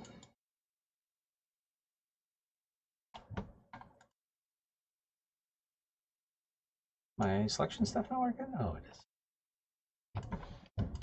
Forgot I was messing with stuff earlier.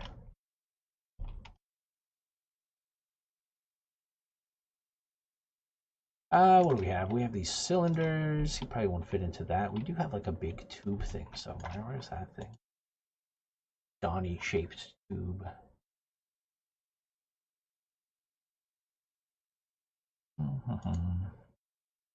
Review and expansion. We have myself, Andrew, and Nathan from the original team, plus Morris. Oh, cool. Supernova Strike Squad.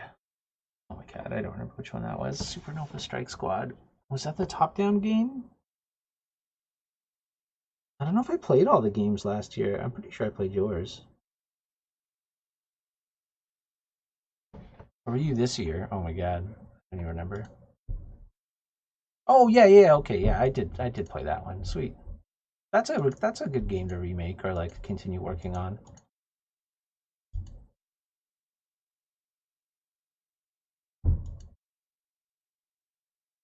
We were talking about GD Launcher a little earlier. We had the one last week. It was pretty cool. What was the other one? That cool one. Where did I see that? A second ago, I wasn't paying attention. Yeah, is this thing empty or is this thing solid? Solid, but that's okay. Oh yeah, that's cool.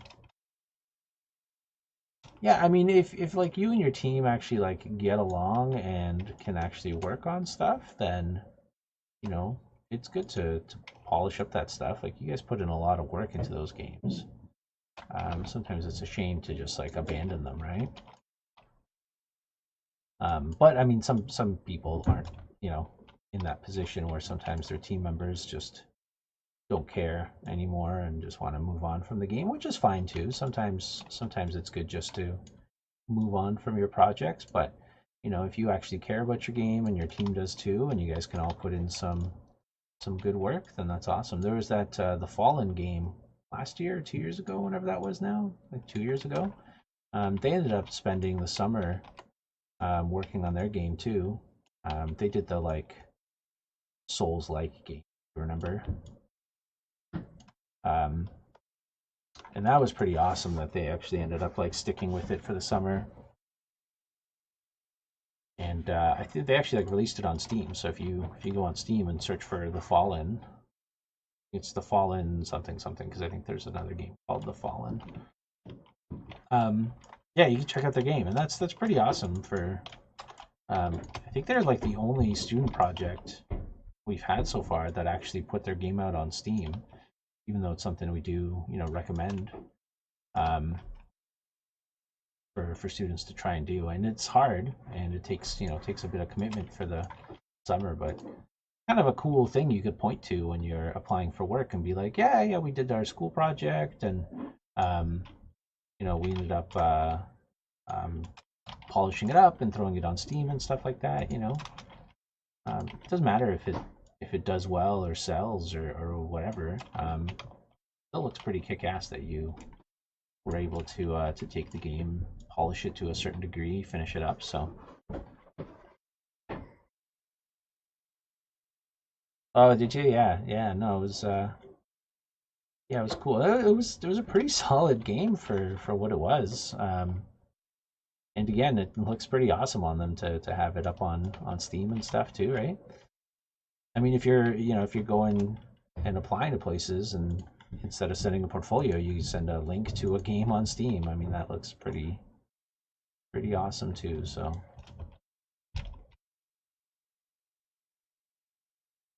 The other thing we still have to do for this game is we want to put like a shader that kind of just fades into black and put it into some of these cubbies. So, oh yeah, oh that's awesome, man. Yeah, you should definitely do that. Like it's it doesn't cost a ton. Like it's like $100 to put your game out on Steam, to get the whatever license thing for it. And you could always like bug people for that. Like Excellence will fund your $100 admission fee if you want us to, kind of thing.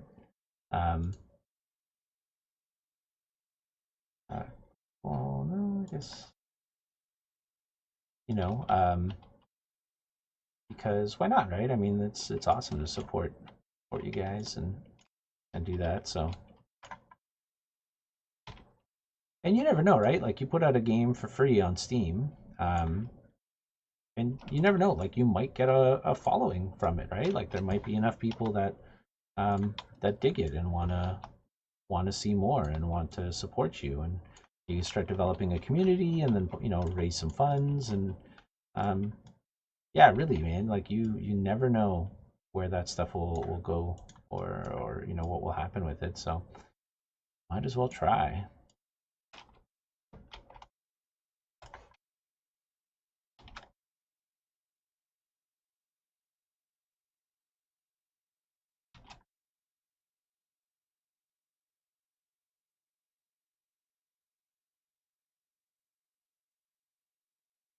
Yeah, it's hard, especially when you're all working part time and for free, and you know all that kind of stuff, right? Like it's not easy by any means to finish a project, especially part time. Man, part time is like the worst. Um, and I mean, a ton of indie devs do it, obviously. You know, to some degrees, we're like that too. Most of us have some sort of side hustle type thing that we're doing, and it kind of blows. But you know, it'd be nice just to focus on the one thing you're doing, and that's it. But do what you got to do, right?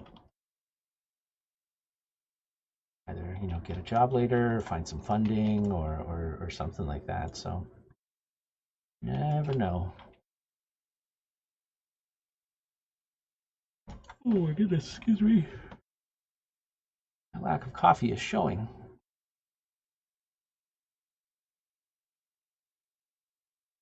Excuse me, where did my slider bar go? Whoops.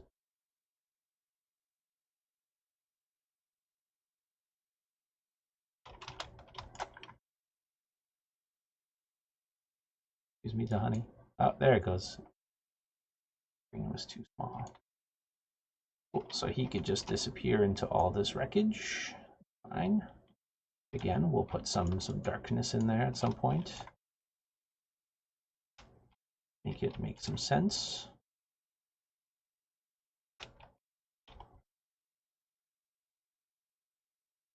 Oh yeah, this stuff is just mayhem down here. Okay, nobody will see it. Nobody will see it. You don't have to care. Rule of life. Half of video game development is just like tucking your garbage under your bed. Get rid of these guys.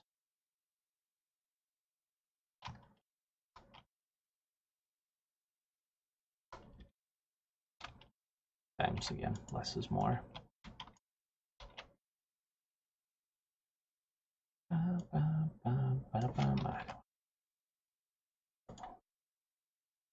Yeah, well, this area is a little gross, so I'm definitely gonna have to clean this up at some point.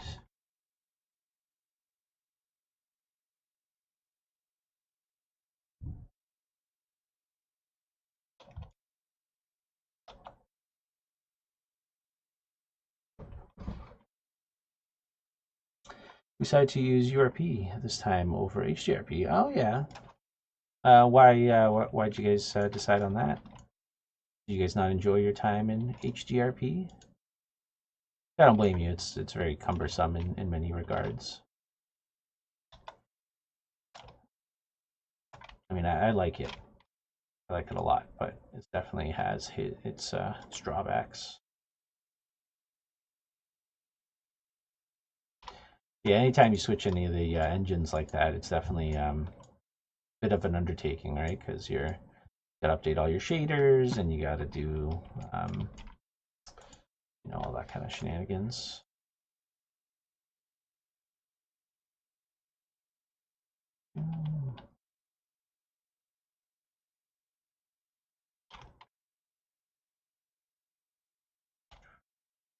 Cool. Okay. I kind of like how this thing looks. It's pretty cool. Then what we will do this.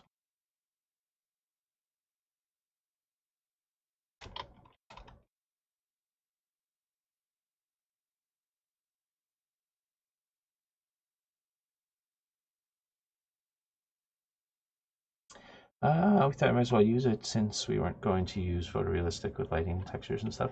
Yeah, no, that's true. There's a few drawbacks. I don't know how much research you guys did. URP doesn't have ambient occlusion for post-processing. It also doesn't have the volumetric lighting and stuff as well, which depends on if you're using or not. But like all this stuff that I'm using here with this like with these glowy lights. This is all HDRP stuff, so you will lose some of that if you were or weren't using it. I haven't used URP myself, so again, there might be a ton of benefits that I'm not super aware of. Just so you're aware, I know those are the major things. I know one of the groups this year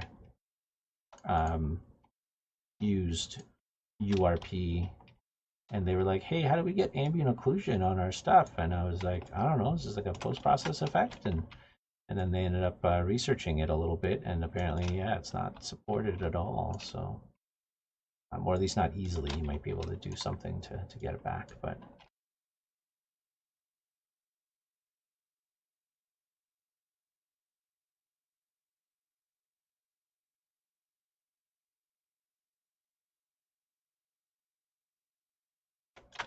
What? This thing only has this little slice on one side? Oh, crazy.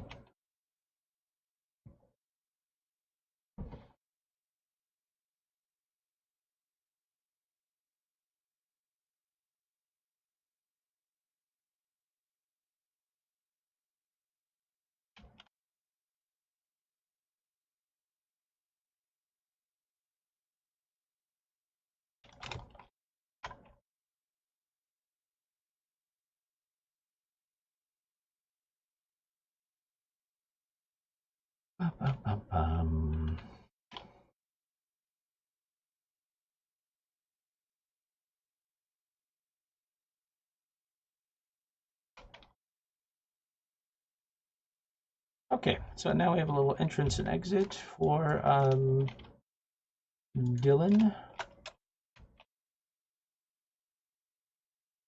Anyways, clean up some of these intersections.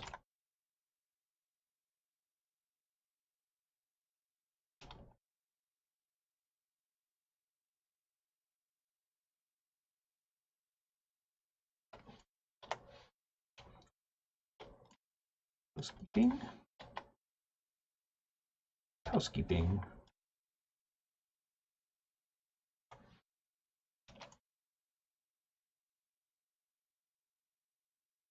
Some old stuff left over here. We're not gonna need. Love deleting things. I just feel the game running faster.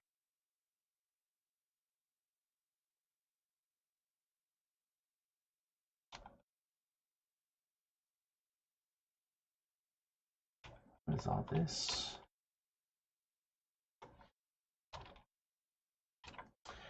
Slowly figuring out how things like post-process work again, because I'm in charge of lighting this time.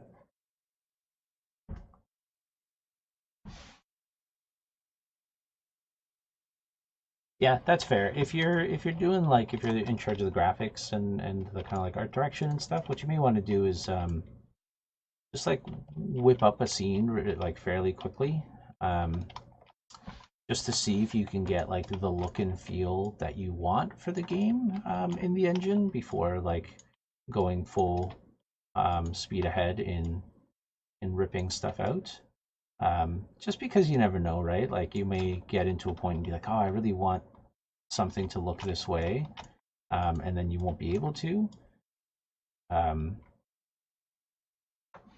You know, that was kind of my thoughts on things too. Like we worked on this little on this game for a while that we were doing, this like twin stick shooter that we never got off the ground properly. But I was doing some of the art for that, and I discovered a lot of the cool things that we're using in this game in there, like all the volumetric stuff, and I really liked it. So that was one of the big reasons why we wanted to use HDRP for this games, because I liked the look and feel of the things that we got going in that game. So I thought it'd be really good to actually make a game look cartoony, which is what we're trying to do with this one here. So I don't know. It's a hard decision, right? I mean, there's always pros and cons. I think like a lot of the things we're using aren't compatible with like the Nintendo Switch, for instance. So If we ever get the funding to do a switch port, we're probably gonna have to redo a bunch of that stuff, which obviously stinks. But you know, maybe by then Unity will work with it, or there might be some other solutions. So, anyways, it's hard. It's always a hard call, right? Pros and cons of everything. I'm just gonna put this black cube in here.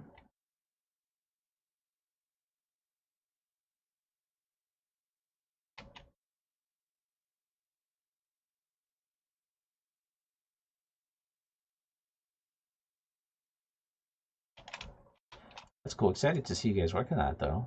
Like I said, please feel free to post in the community bulletin board once you guys are in a state where you want to share stuff.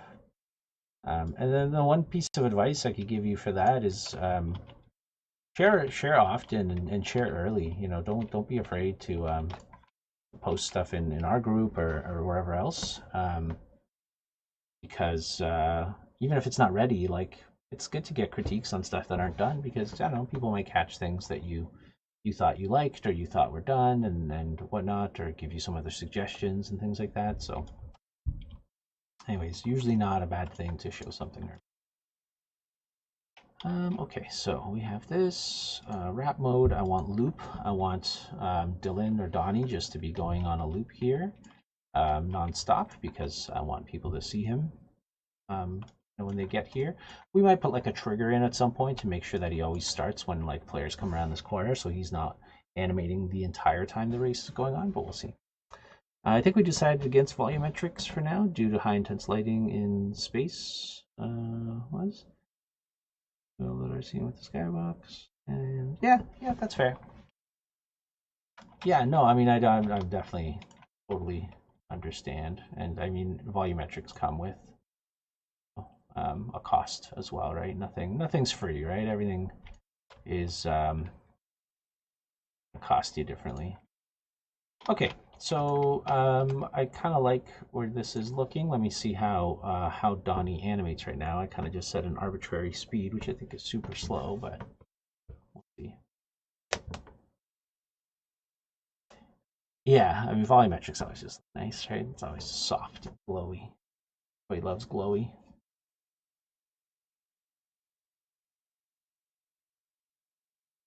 Ooh, excuse me. Oh yeah, this is super slow. Donnie, you're not getting a lot of work done here. Follow speed 20.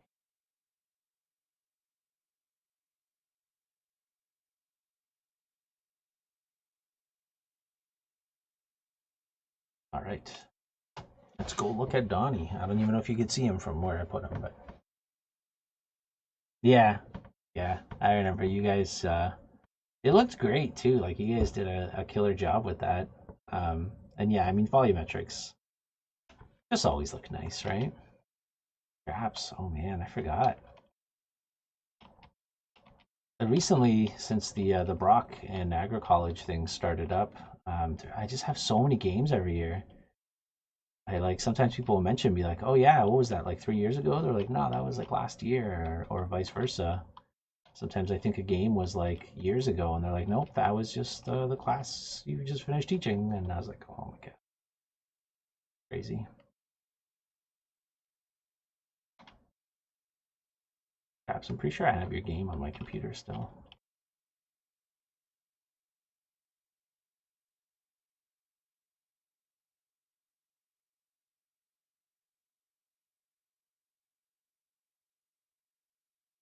Yeah, honestly, like redoing stuff is cool, and like if your team is gung ho about it, that's awesome. But usually, I find just starting a new project is best. You get a fresher mindset. You get people are more rejuvenated and excited to work on something new, um, and all that. So, hey, Donnie, I think you're like right here. I think I had a camera that was better before.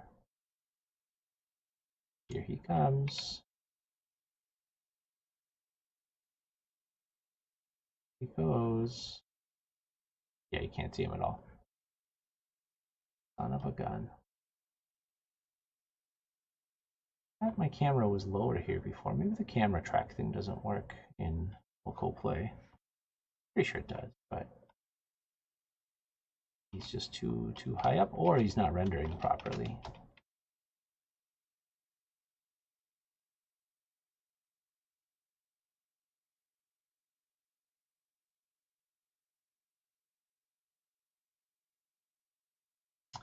All right, let's see here.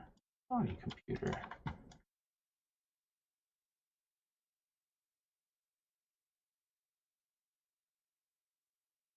There he goes.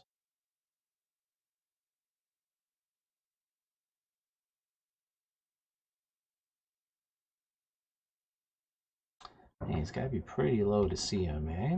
Maybe I could just put him on the side of the track or something. I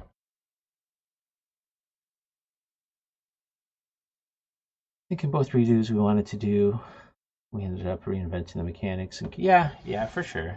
I think that's a big part of it, right? I don't know. Redos are hard, especially with school stuff, because like with school stuff and like your first stuff, like you're gonna make a lot of mistakes and things are gonna go wrong because not everybody on the team is working well together, or there's always a million reasons why something goes wrong. But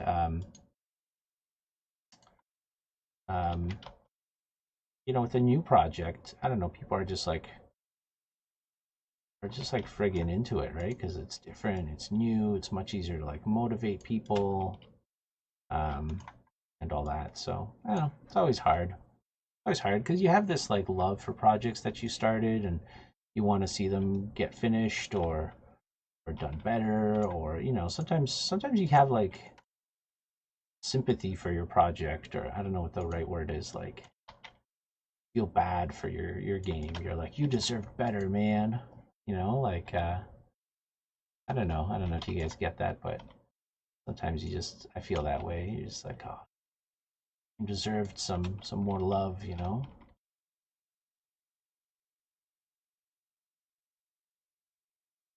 Hmm. These areas, but they kind of interfere with my robot now.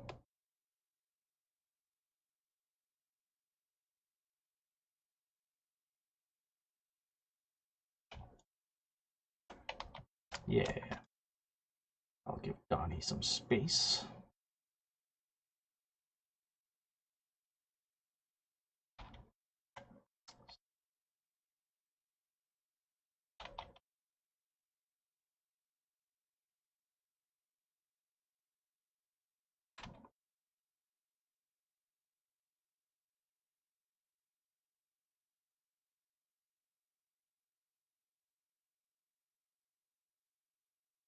Okay.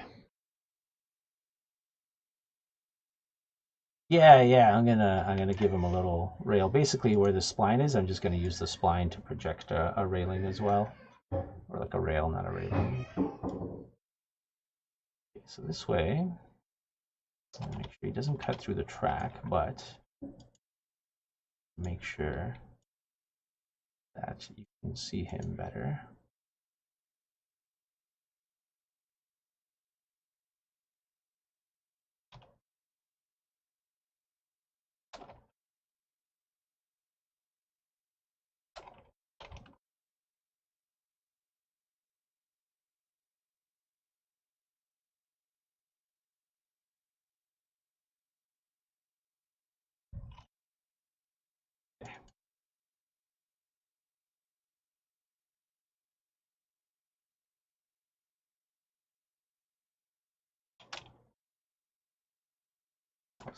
Big squeeze here. I'll have to probably redo some of this stuff. That's okay.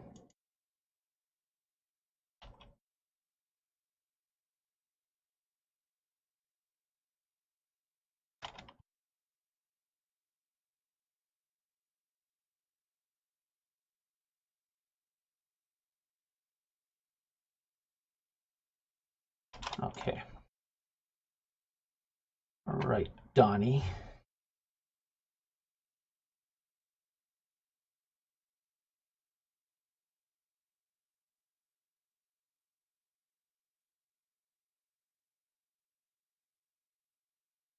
set this stuff back a little bit.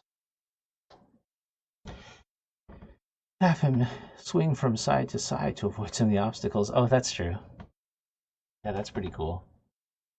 No, I do like that. The Donnie's supposed to be kind of like a cheap bang for your buck animated asset. You know, sometimes you got to choose whether you spend a lot of time on something or you don't. So he's kind of my little background prop to give you some little eye catch to look at. But if we can't get him working as is, then yeah, we can always call him up a little bit.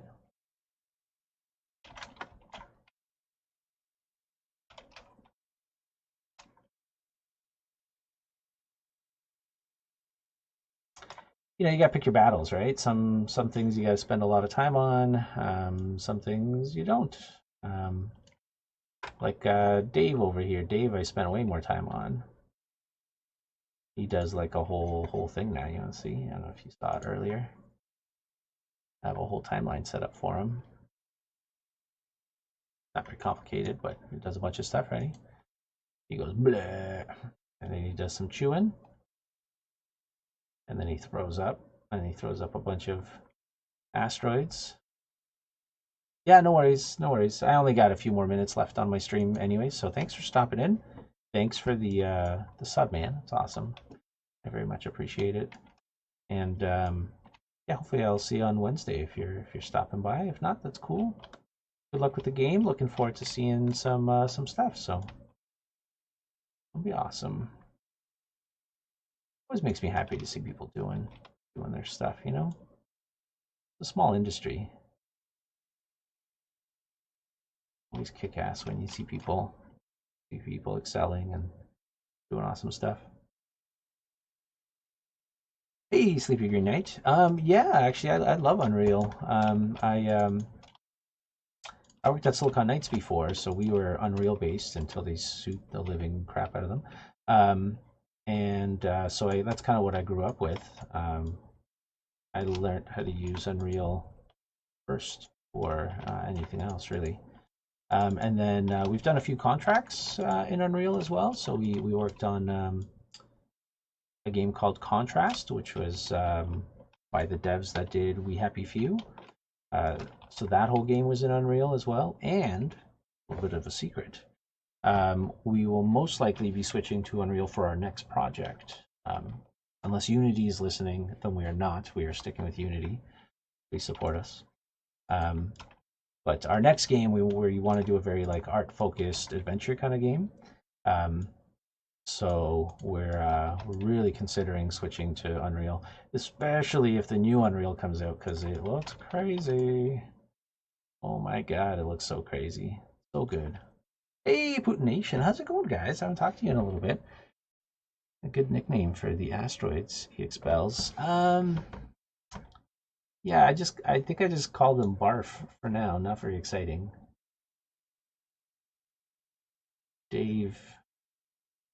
I don't know. Caustic Upchuck.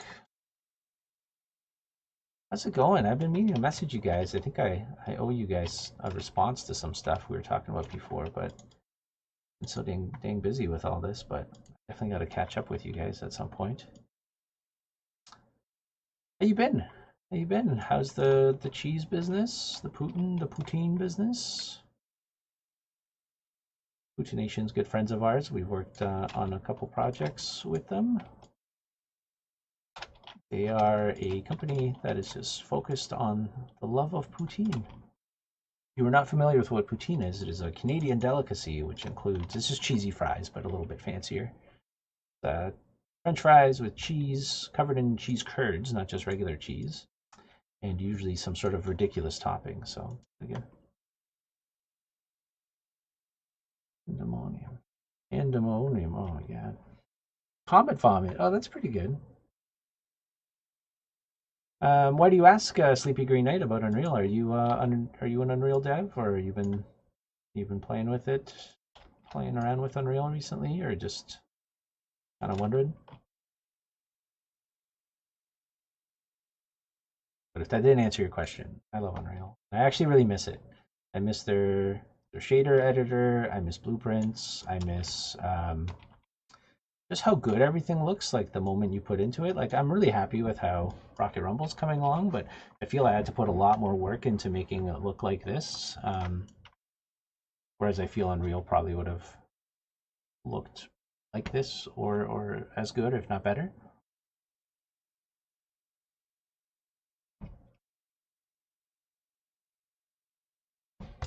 Only use Unity and GameMaker so far. Expanding toolset. Oh, cool, nice. That's awesome. Yeah, I've never actually used GameMaker, but I know RSVP ASAP. She was in the channel before. I'm not sure if she's still listening, but I know she's used GameMaker for a lot of her stuff. I've used Unreal. I've used Unity. I even used Lumberyard for a little bit on a couple client projects. So I've kind of seen the whole or a big gamut of things. We used for one of our projects, if anybody even knows this existed, but 3D Max or Autodesk had their own, not 3D Max, but Autodesk had their own game engine for a very short while called Stingray, I believe it was called. So we even did some work in that. We made a VR experience in there. All of my stuff. Oh, okay. I like all OG my stuff. That is also awesome. Yeah, Stingray. What a thing. Yeah. Anyways, we worked for Autodesk or whatever. They hired us to make this experience thing for them. I don't know what you want to call it. But anyways, yeah. So we got to work with that a little bit. I've worked with oh man, what was that called? Torque. Do you remember Torque way back in the day?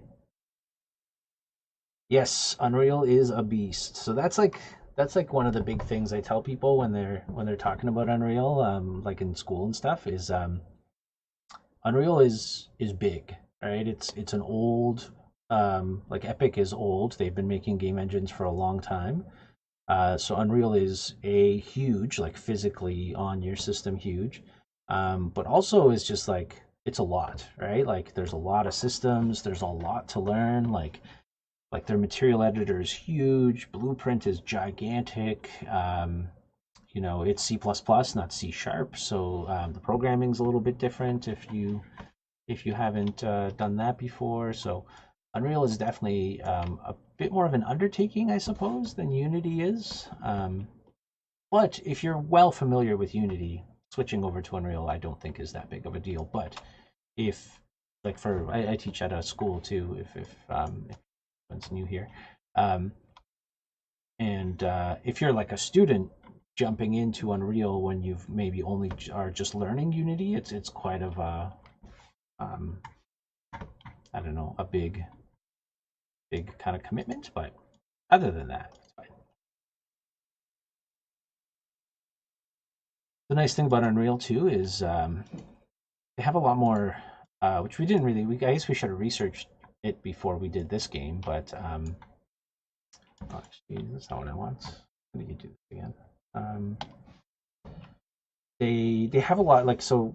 Their online system apparently is amazing, which we should have looked into when we first started this game. Apparently, it's a lot more like plug and play and kind of like we use Photon, so it's kind of like Photon, but actually developed by Epic. So it's I think a little bit more robust and kind of ready to go. Oops. So that's cool. So we probably should have looked into that, and then maybe we would have had a bit of an easier time with some of our online stuff. Maybe not. I don't know.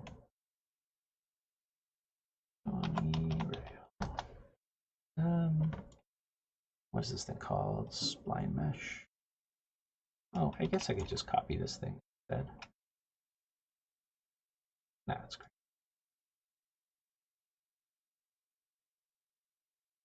The nice thing about Unity is there's a lot of tutorials and stuff for it, and the asset store is really cool. Unreal's marketplace is pretty good too these days, actually. So it's not as robust as Unity's, I find, but it's pretty good.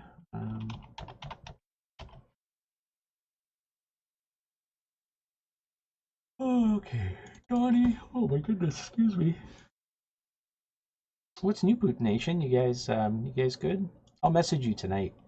I'm glad you're on here because I totally thought we were talking about stuff before.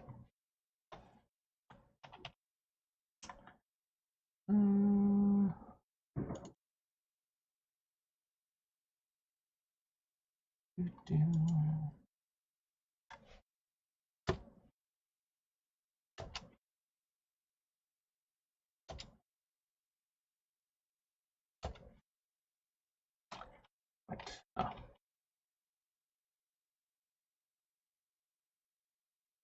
No.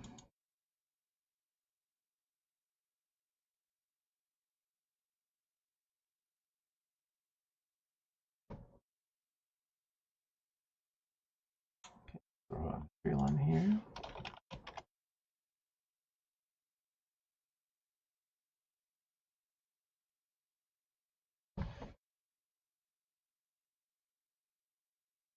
Hey, thanks, Boot Nation. That's awesome. Yeah, it's coming along for sure. This new level is definitely a lot more bananas than the original one was. It's kind of dumb because, well, not dumb, but like I did Asteroid Field, and it's like a simple level, and it was kind of meant to be like our prototype, I guess, for like grants and stuff like that, right? So we had to kind of rush it out a little bit. Maybe not rush it, but like it's not as interesting as the Caustic Canyon for sure. And part of that was because we were kind of just experimenting and prototyping the game, so we weren't really sure if this was going to be a fun experience yet and a project we really wanted to do. So and that's the level we kind of showed first to everybody, so it didn't really set like this kind of tone for the game as much as anyways, whatever. It's fine. It's not a bad thing. It's just yes, this new level definitely looks better, I feel. And I think as the game goes on, if we have the time and funding to actually make everything the way we want it to, I think we're gonna have some other pretty crazy levels. I know Vince's level that he's working on is pretty nuts, and Mark and Ben both have levels that are either started or are some like pretty solid ideas. So it'll be pretty cool. Okay, let's see how Donnie looks like. So grind away on this end. Almost have some projects at the door finally. Oh, nice. That's awesome.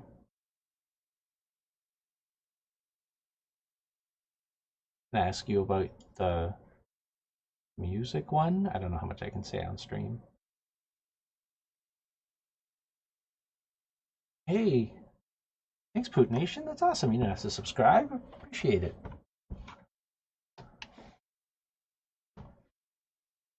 Well, it's always good to get projects done. It always feels nice. Sleepy Nudge. The snake? Sorry, my chat's on my phone today. I know. We're getting some more emotes in. We got some new. Oh yeah, does it work on here? Oh no, I guess I'll play the other game. I'll show you some of the new emotes we have for the game. So I think I'm gonna put those into our Twitch system too because they look awesome. So why not? Anyways, I'll show you those in a bit.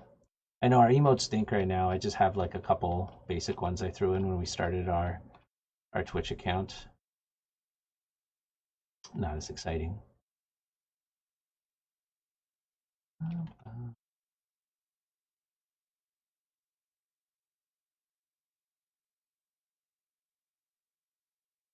All right, so I was getting to Donnie here. Further along. See if we can see him this time. So he's lower, so he should be a lot more visible than he was before. Okay, so this is his little exit area here, so you won't really be able to see him here much, but see how he looks like from this little platform. Because he's not on, his pivot's not on the camera? Is he being called out? Maybe. Oh, I didn't change his speed. That's why. I changed that during runtime last time. There we go. So you get to see him passing by a little bit. Still kind of weak, so I might have to work with the camera. Yeah, maybe I'll lower him some more and then lower these railings on the side too. Well, you get to see him a little bit better there. That's kind of what I wanted from him. Just a little background noise, background interest. We didn't hear from some from the venue. Oh, that's cool.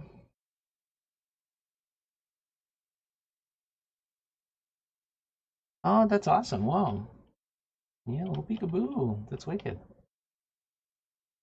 Cool. Okay, well, Donnie's looking okay there. I might still lower him or do something. Maybe change the camera around a little bit.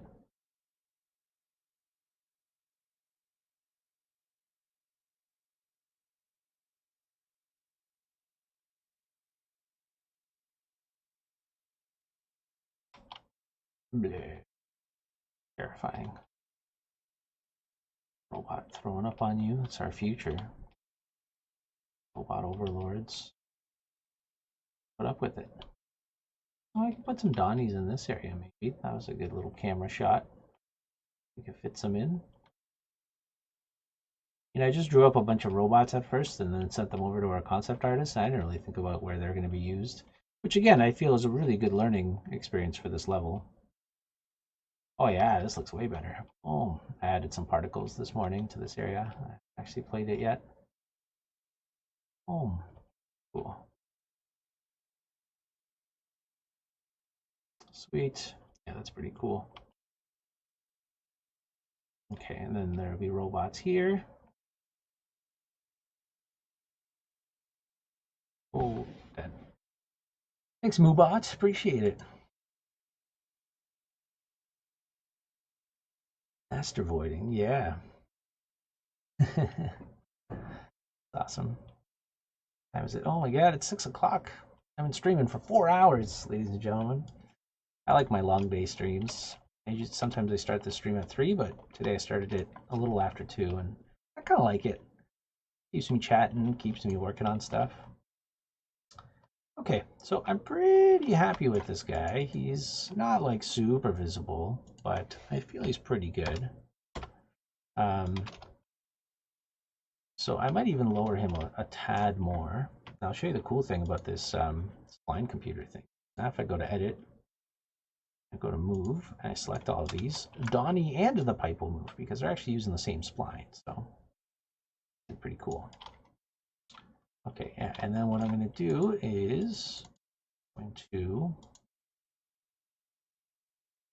get rid of this guy. I'm just going to extend this railing. He's a little lower.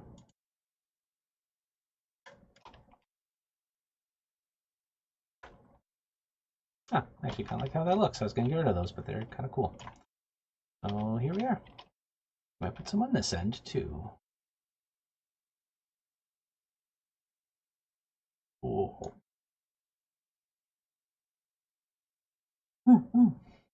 Thanks, Apocalypse. Always good for a bark.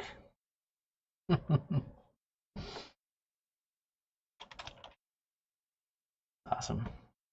Yeah, I know it's been a while. I was gonna say it's been a while since you barked. Yeah, I appreciate it. Always appreciate a good bark, you know. Except for my dogs, they always bark at the worst time ever. Somebody possibly break into the house? Nah, quiet. Babies are sleeping, and a piece of paper falls on the ground. Time to bark. Thanks, dogs.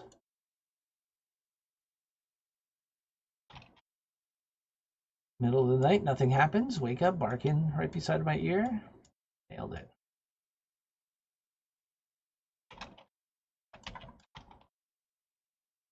You've been here the whole time, Apocalypse? Wow, thanks for watching. This is a really long stream to watch. I guess that's not true. It's not super true. Some of the streamers I watch for game dev, they're on like 7-8 hours a day. It's pretty wild. I actually felt very inspired by them. That's why I've been doing these for a longer time. Oh, I guess I already had.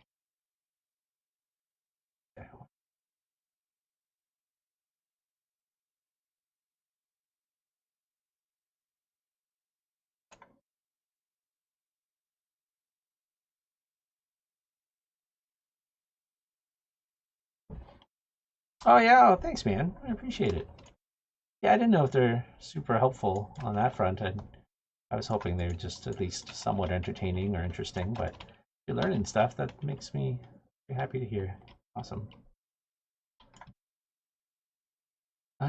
Okay, so we have this guy on this side. I'll probably put another one on the other side, maybe? I don't know.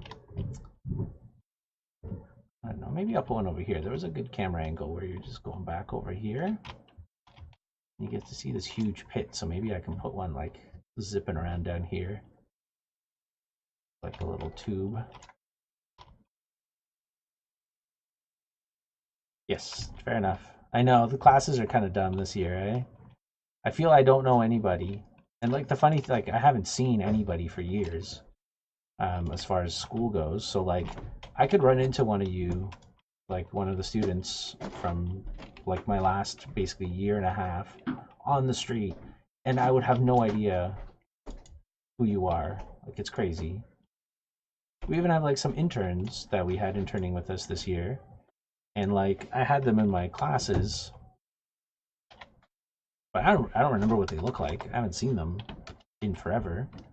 So like I could run into them and just walk by them like an asshole and have no idea who what I did. I did that to students a couple of years ago, even though we had in-person class and I saw them in St. Catharines and I just walked right past them and they're like, "Hey man." I'm like, "Oh, sorry, I'm already oblivious enough without, the facts of not seeing people." So it's pretty crazy.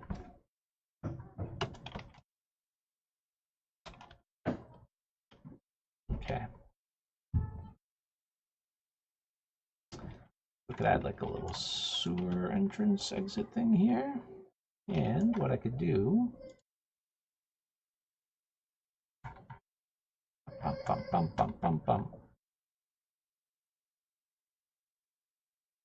could take this other Donnie.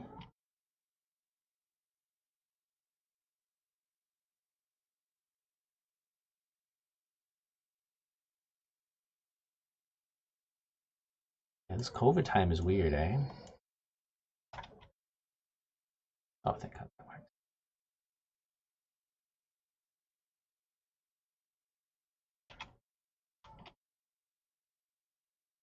So I'm gonna do something like this. Whoop.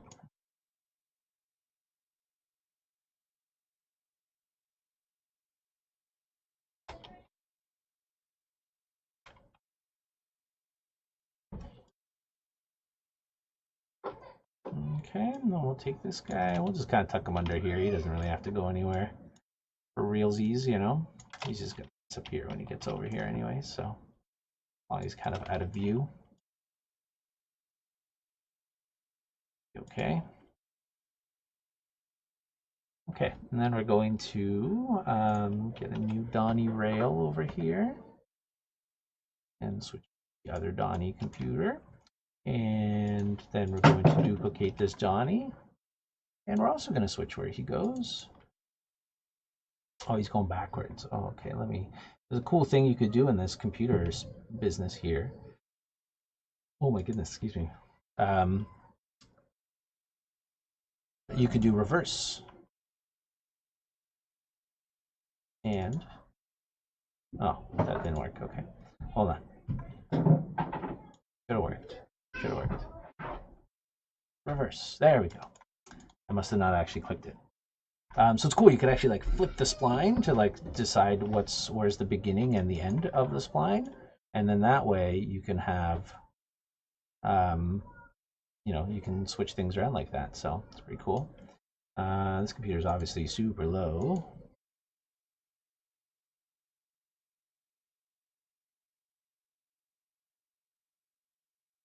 Okay, there we go. Donnie gets around. Yeah, Donnie knows what he's doing. Mr. Wahlberg. Hey, Poot Nation, remember when we went to California and we stopped at that, I think it was in the airport, we ate at that Donnie Wahlberg restaurant? That was crazy. I just totally forgot about that until right now. That place was awesome. They had like, what they had? They had something that was awesome. Some sort of like weird sweet potato fries or something. What was it? Crazy. Okay. One more playtest, and then we'll end the stream. So let's see how these guys look. See if they're at all visible. We'll go from there. Yeah, it was like something weird, right? It was like sweet potato fries, but they were they like battered or something? Or in some sort of weird contraption? Yeah, the beer was great too. Doesn't that feel like 500 years ago? I feel that was like a different life.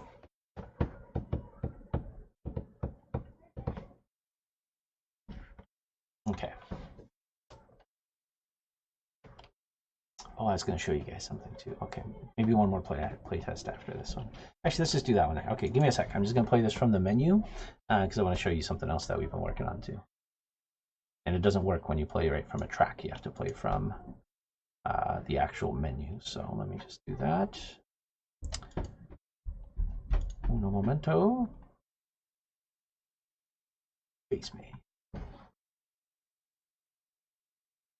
Sweet potato tots. That's what it was. It was sweet potato tots. Yes, you are correct. They were so good. I'm also super hungry right now, so everything sounds really great.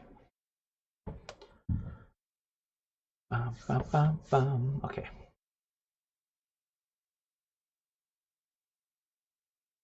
We had a pretty good playtest today. We played with a sound designer on our team now, or like a company, and they've been working on some sound effects for the game and stuff too. So we kind of sat down with them today and kind of went over a lot of the sounds and some of the stuff they've been doing, and just kind of chatted a little bit about that. So it's cool. It's awesome having like a team work on a part of the game that I'm barely involved with, and then you just get to like play the game one day, and it's like awesome all of a sudden. So good. Sorry, this takes a little while sometimes.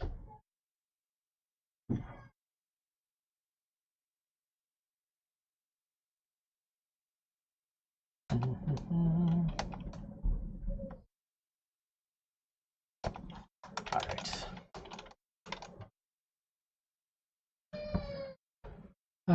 Cool. Do you know if they're looking for talent? Maybe someone who could add some value to them. Oh, maybe. I don't know. They're pretty big. They've worked on like Assassin's Creed and a bunch of other big stuff. They're like a friend of a friend kind of thing. So we get to know them from that. So I can always ask. Yeah.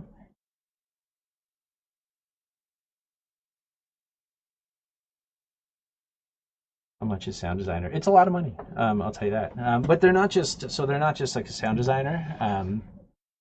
But they're like a whole team. So like they actually have a whole tool set that they have created and implemented into our game to like play audio properly, mix it properly, put it to channels. They can like change the pitch and stuff depending on what you're doing. So they're actually like implementing it all through like code as well, so that they're not just making audio. They're actually like doing all of the audio stuff. Like they just have the project and they actually go in and update our prefabs, add their code. It's all like separated into music and effects channels. It's like super professional. It's pretty kick-ass. Oh hey, Homebrew. Thanks for the follow, man. That's awesome. Or sorry, I didn't say man. I always say thanks, man, but old and say man for everything. It's very inappropriate. Thank you, whoever you are. Appreciate it. Depends on the experience. Yeah, no, that's cool. Yeah, but yeah, they're really great. Like I said, they've kind of gone in and just done stuff. And the other cool thing is, oh, thanks Apocalypse. Awesome. Appreciate that. They're like designing it all too, so they're like coming up with the sound effects and ideas, and they're all like custom, unique to like picking up and the roulette thing and countdowns and stuff like that. So it's really cool. Oh yeah, it's all good. Thanks, man. I appreciate it. Yeah. Okay, so let's see. Oh, here comes Donnie. Yes, got his eyeballs. So here we have the lower railings, so now you should see him coming in. Yeah, that feels much better. And then from over here, you should see him come out. think I'm gonna make like 2 Donnies over here just so you have a better chance of seeing them. Cool. Okay, I like that one. It makes 100 followers. It might be. I think we lost a couple over the last little bit, but I think we were at 98. So, Apocalypse, you might be number 100. So, appreciate that. Thank you. There. Cool. So this guy throws up. Let's go see. Oh God, let's go see other Donnie here. I'm playing in the real game now, so you can actually get thrown off the track. Cool. Yeah, 100. It's crazy. Oh, did I make Donnie too low? I think I made Donnie. Oh, you can kind of see him from here. But I will have to bring that up, or at least over a little bit. You can't really. You can kind of see him in there, but it's kind of lame. So, okay. We'll do that for the next stream. Okay, so last thing I want to show you guys today. You get free John Cena? You should. I wish you could get, like, rewards for that kind of stuff. So we have emotes. So now when you press the number keys, a little emote HUD will come up on the side here, and if you press that number again, you'll get to use that emote, and they appear next to your character. So we actually have some little robot ones now too.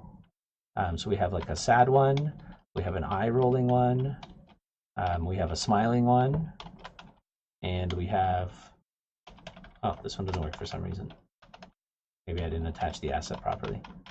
Anyways, they're just little robots for now. They're going to be like that for the beta, and then for the full game, we're actually going to have like a whole bunch of unique emotes that you can unlock and equip and customize and stuff. So, whichever, you know, angry emote you like or whatever, it doesn't have to be angry. It could be like whatever. You could have 4 different laughing ones if you really wanted to or something. They're all just going to be done locked to the number pads and D-pads and stuff. But yeah, they should be pretty cool. And they'll just kind of appear next to your character. You'll be able to do that in the character select screen too while you're waiting for people. So if you want to, like, you know, roll your eyes at them or like be angry at them, whatever. It's just little fun things just to help you like talk while you're racing without actually, you know, talking about stuff. So yeah, little quips, right? Just a little like, oh, what are you doing? Come on, hurry up kind of thing. I don't know. It's fun. I like using them in game, and previously, and I think we'll have it back too, but we had like a honk in the game too that let you just like bark or squawk or whatever you are, kind of like that's where the sounds from the Twitch stream are. So we'll probably have that too, and then we'll have the emotes on top of that. So you'll have some fun ways to communicate with other players in really like minimal kind of ways. So anyways, that's it for today. So thank you for joining me. It's been a very productive stream.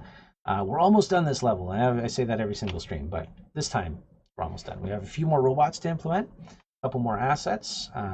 Maybe redo these magma things. Really, I could work on this level forever and keep adding stuff, but should be good. Do we have one in-game John Cena? Oh my God, we should have one. Do you think he would sue us? Is he memed enough that he's like open source? Pretty good. We could probably do yeah, we could get him to sign up. We could do like a animal John Cena, right, and just kind of play around with that.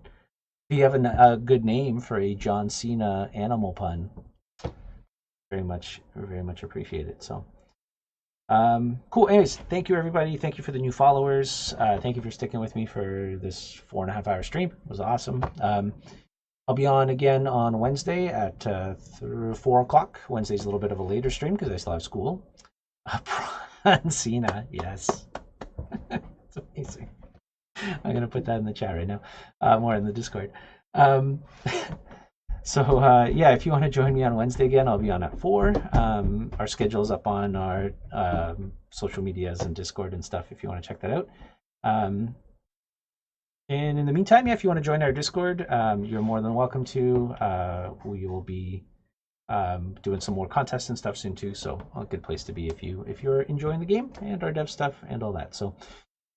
Oh, okay, awesome. Thanks, everybody. I'm gonna go grab some food. You should go get some food or do whatever too. And oh my God. Oh, thank you. I thought Moobot was listening to me and just did it. I didn't see your Discord thing first. Oh my God. Awesome. Thanks, guys. Cool. Okay. Thanks, everybody. I will talk to you on Wednesday. Bye.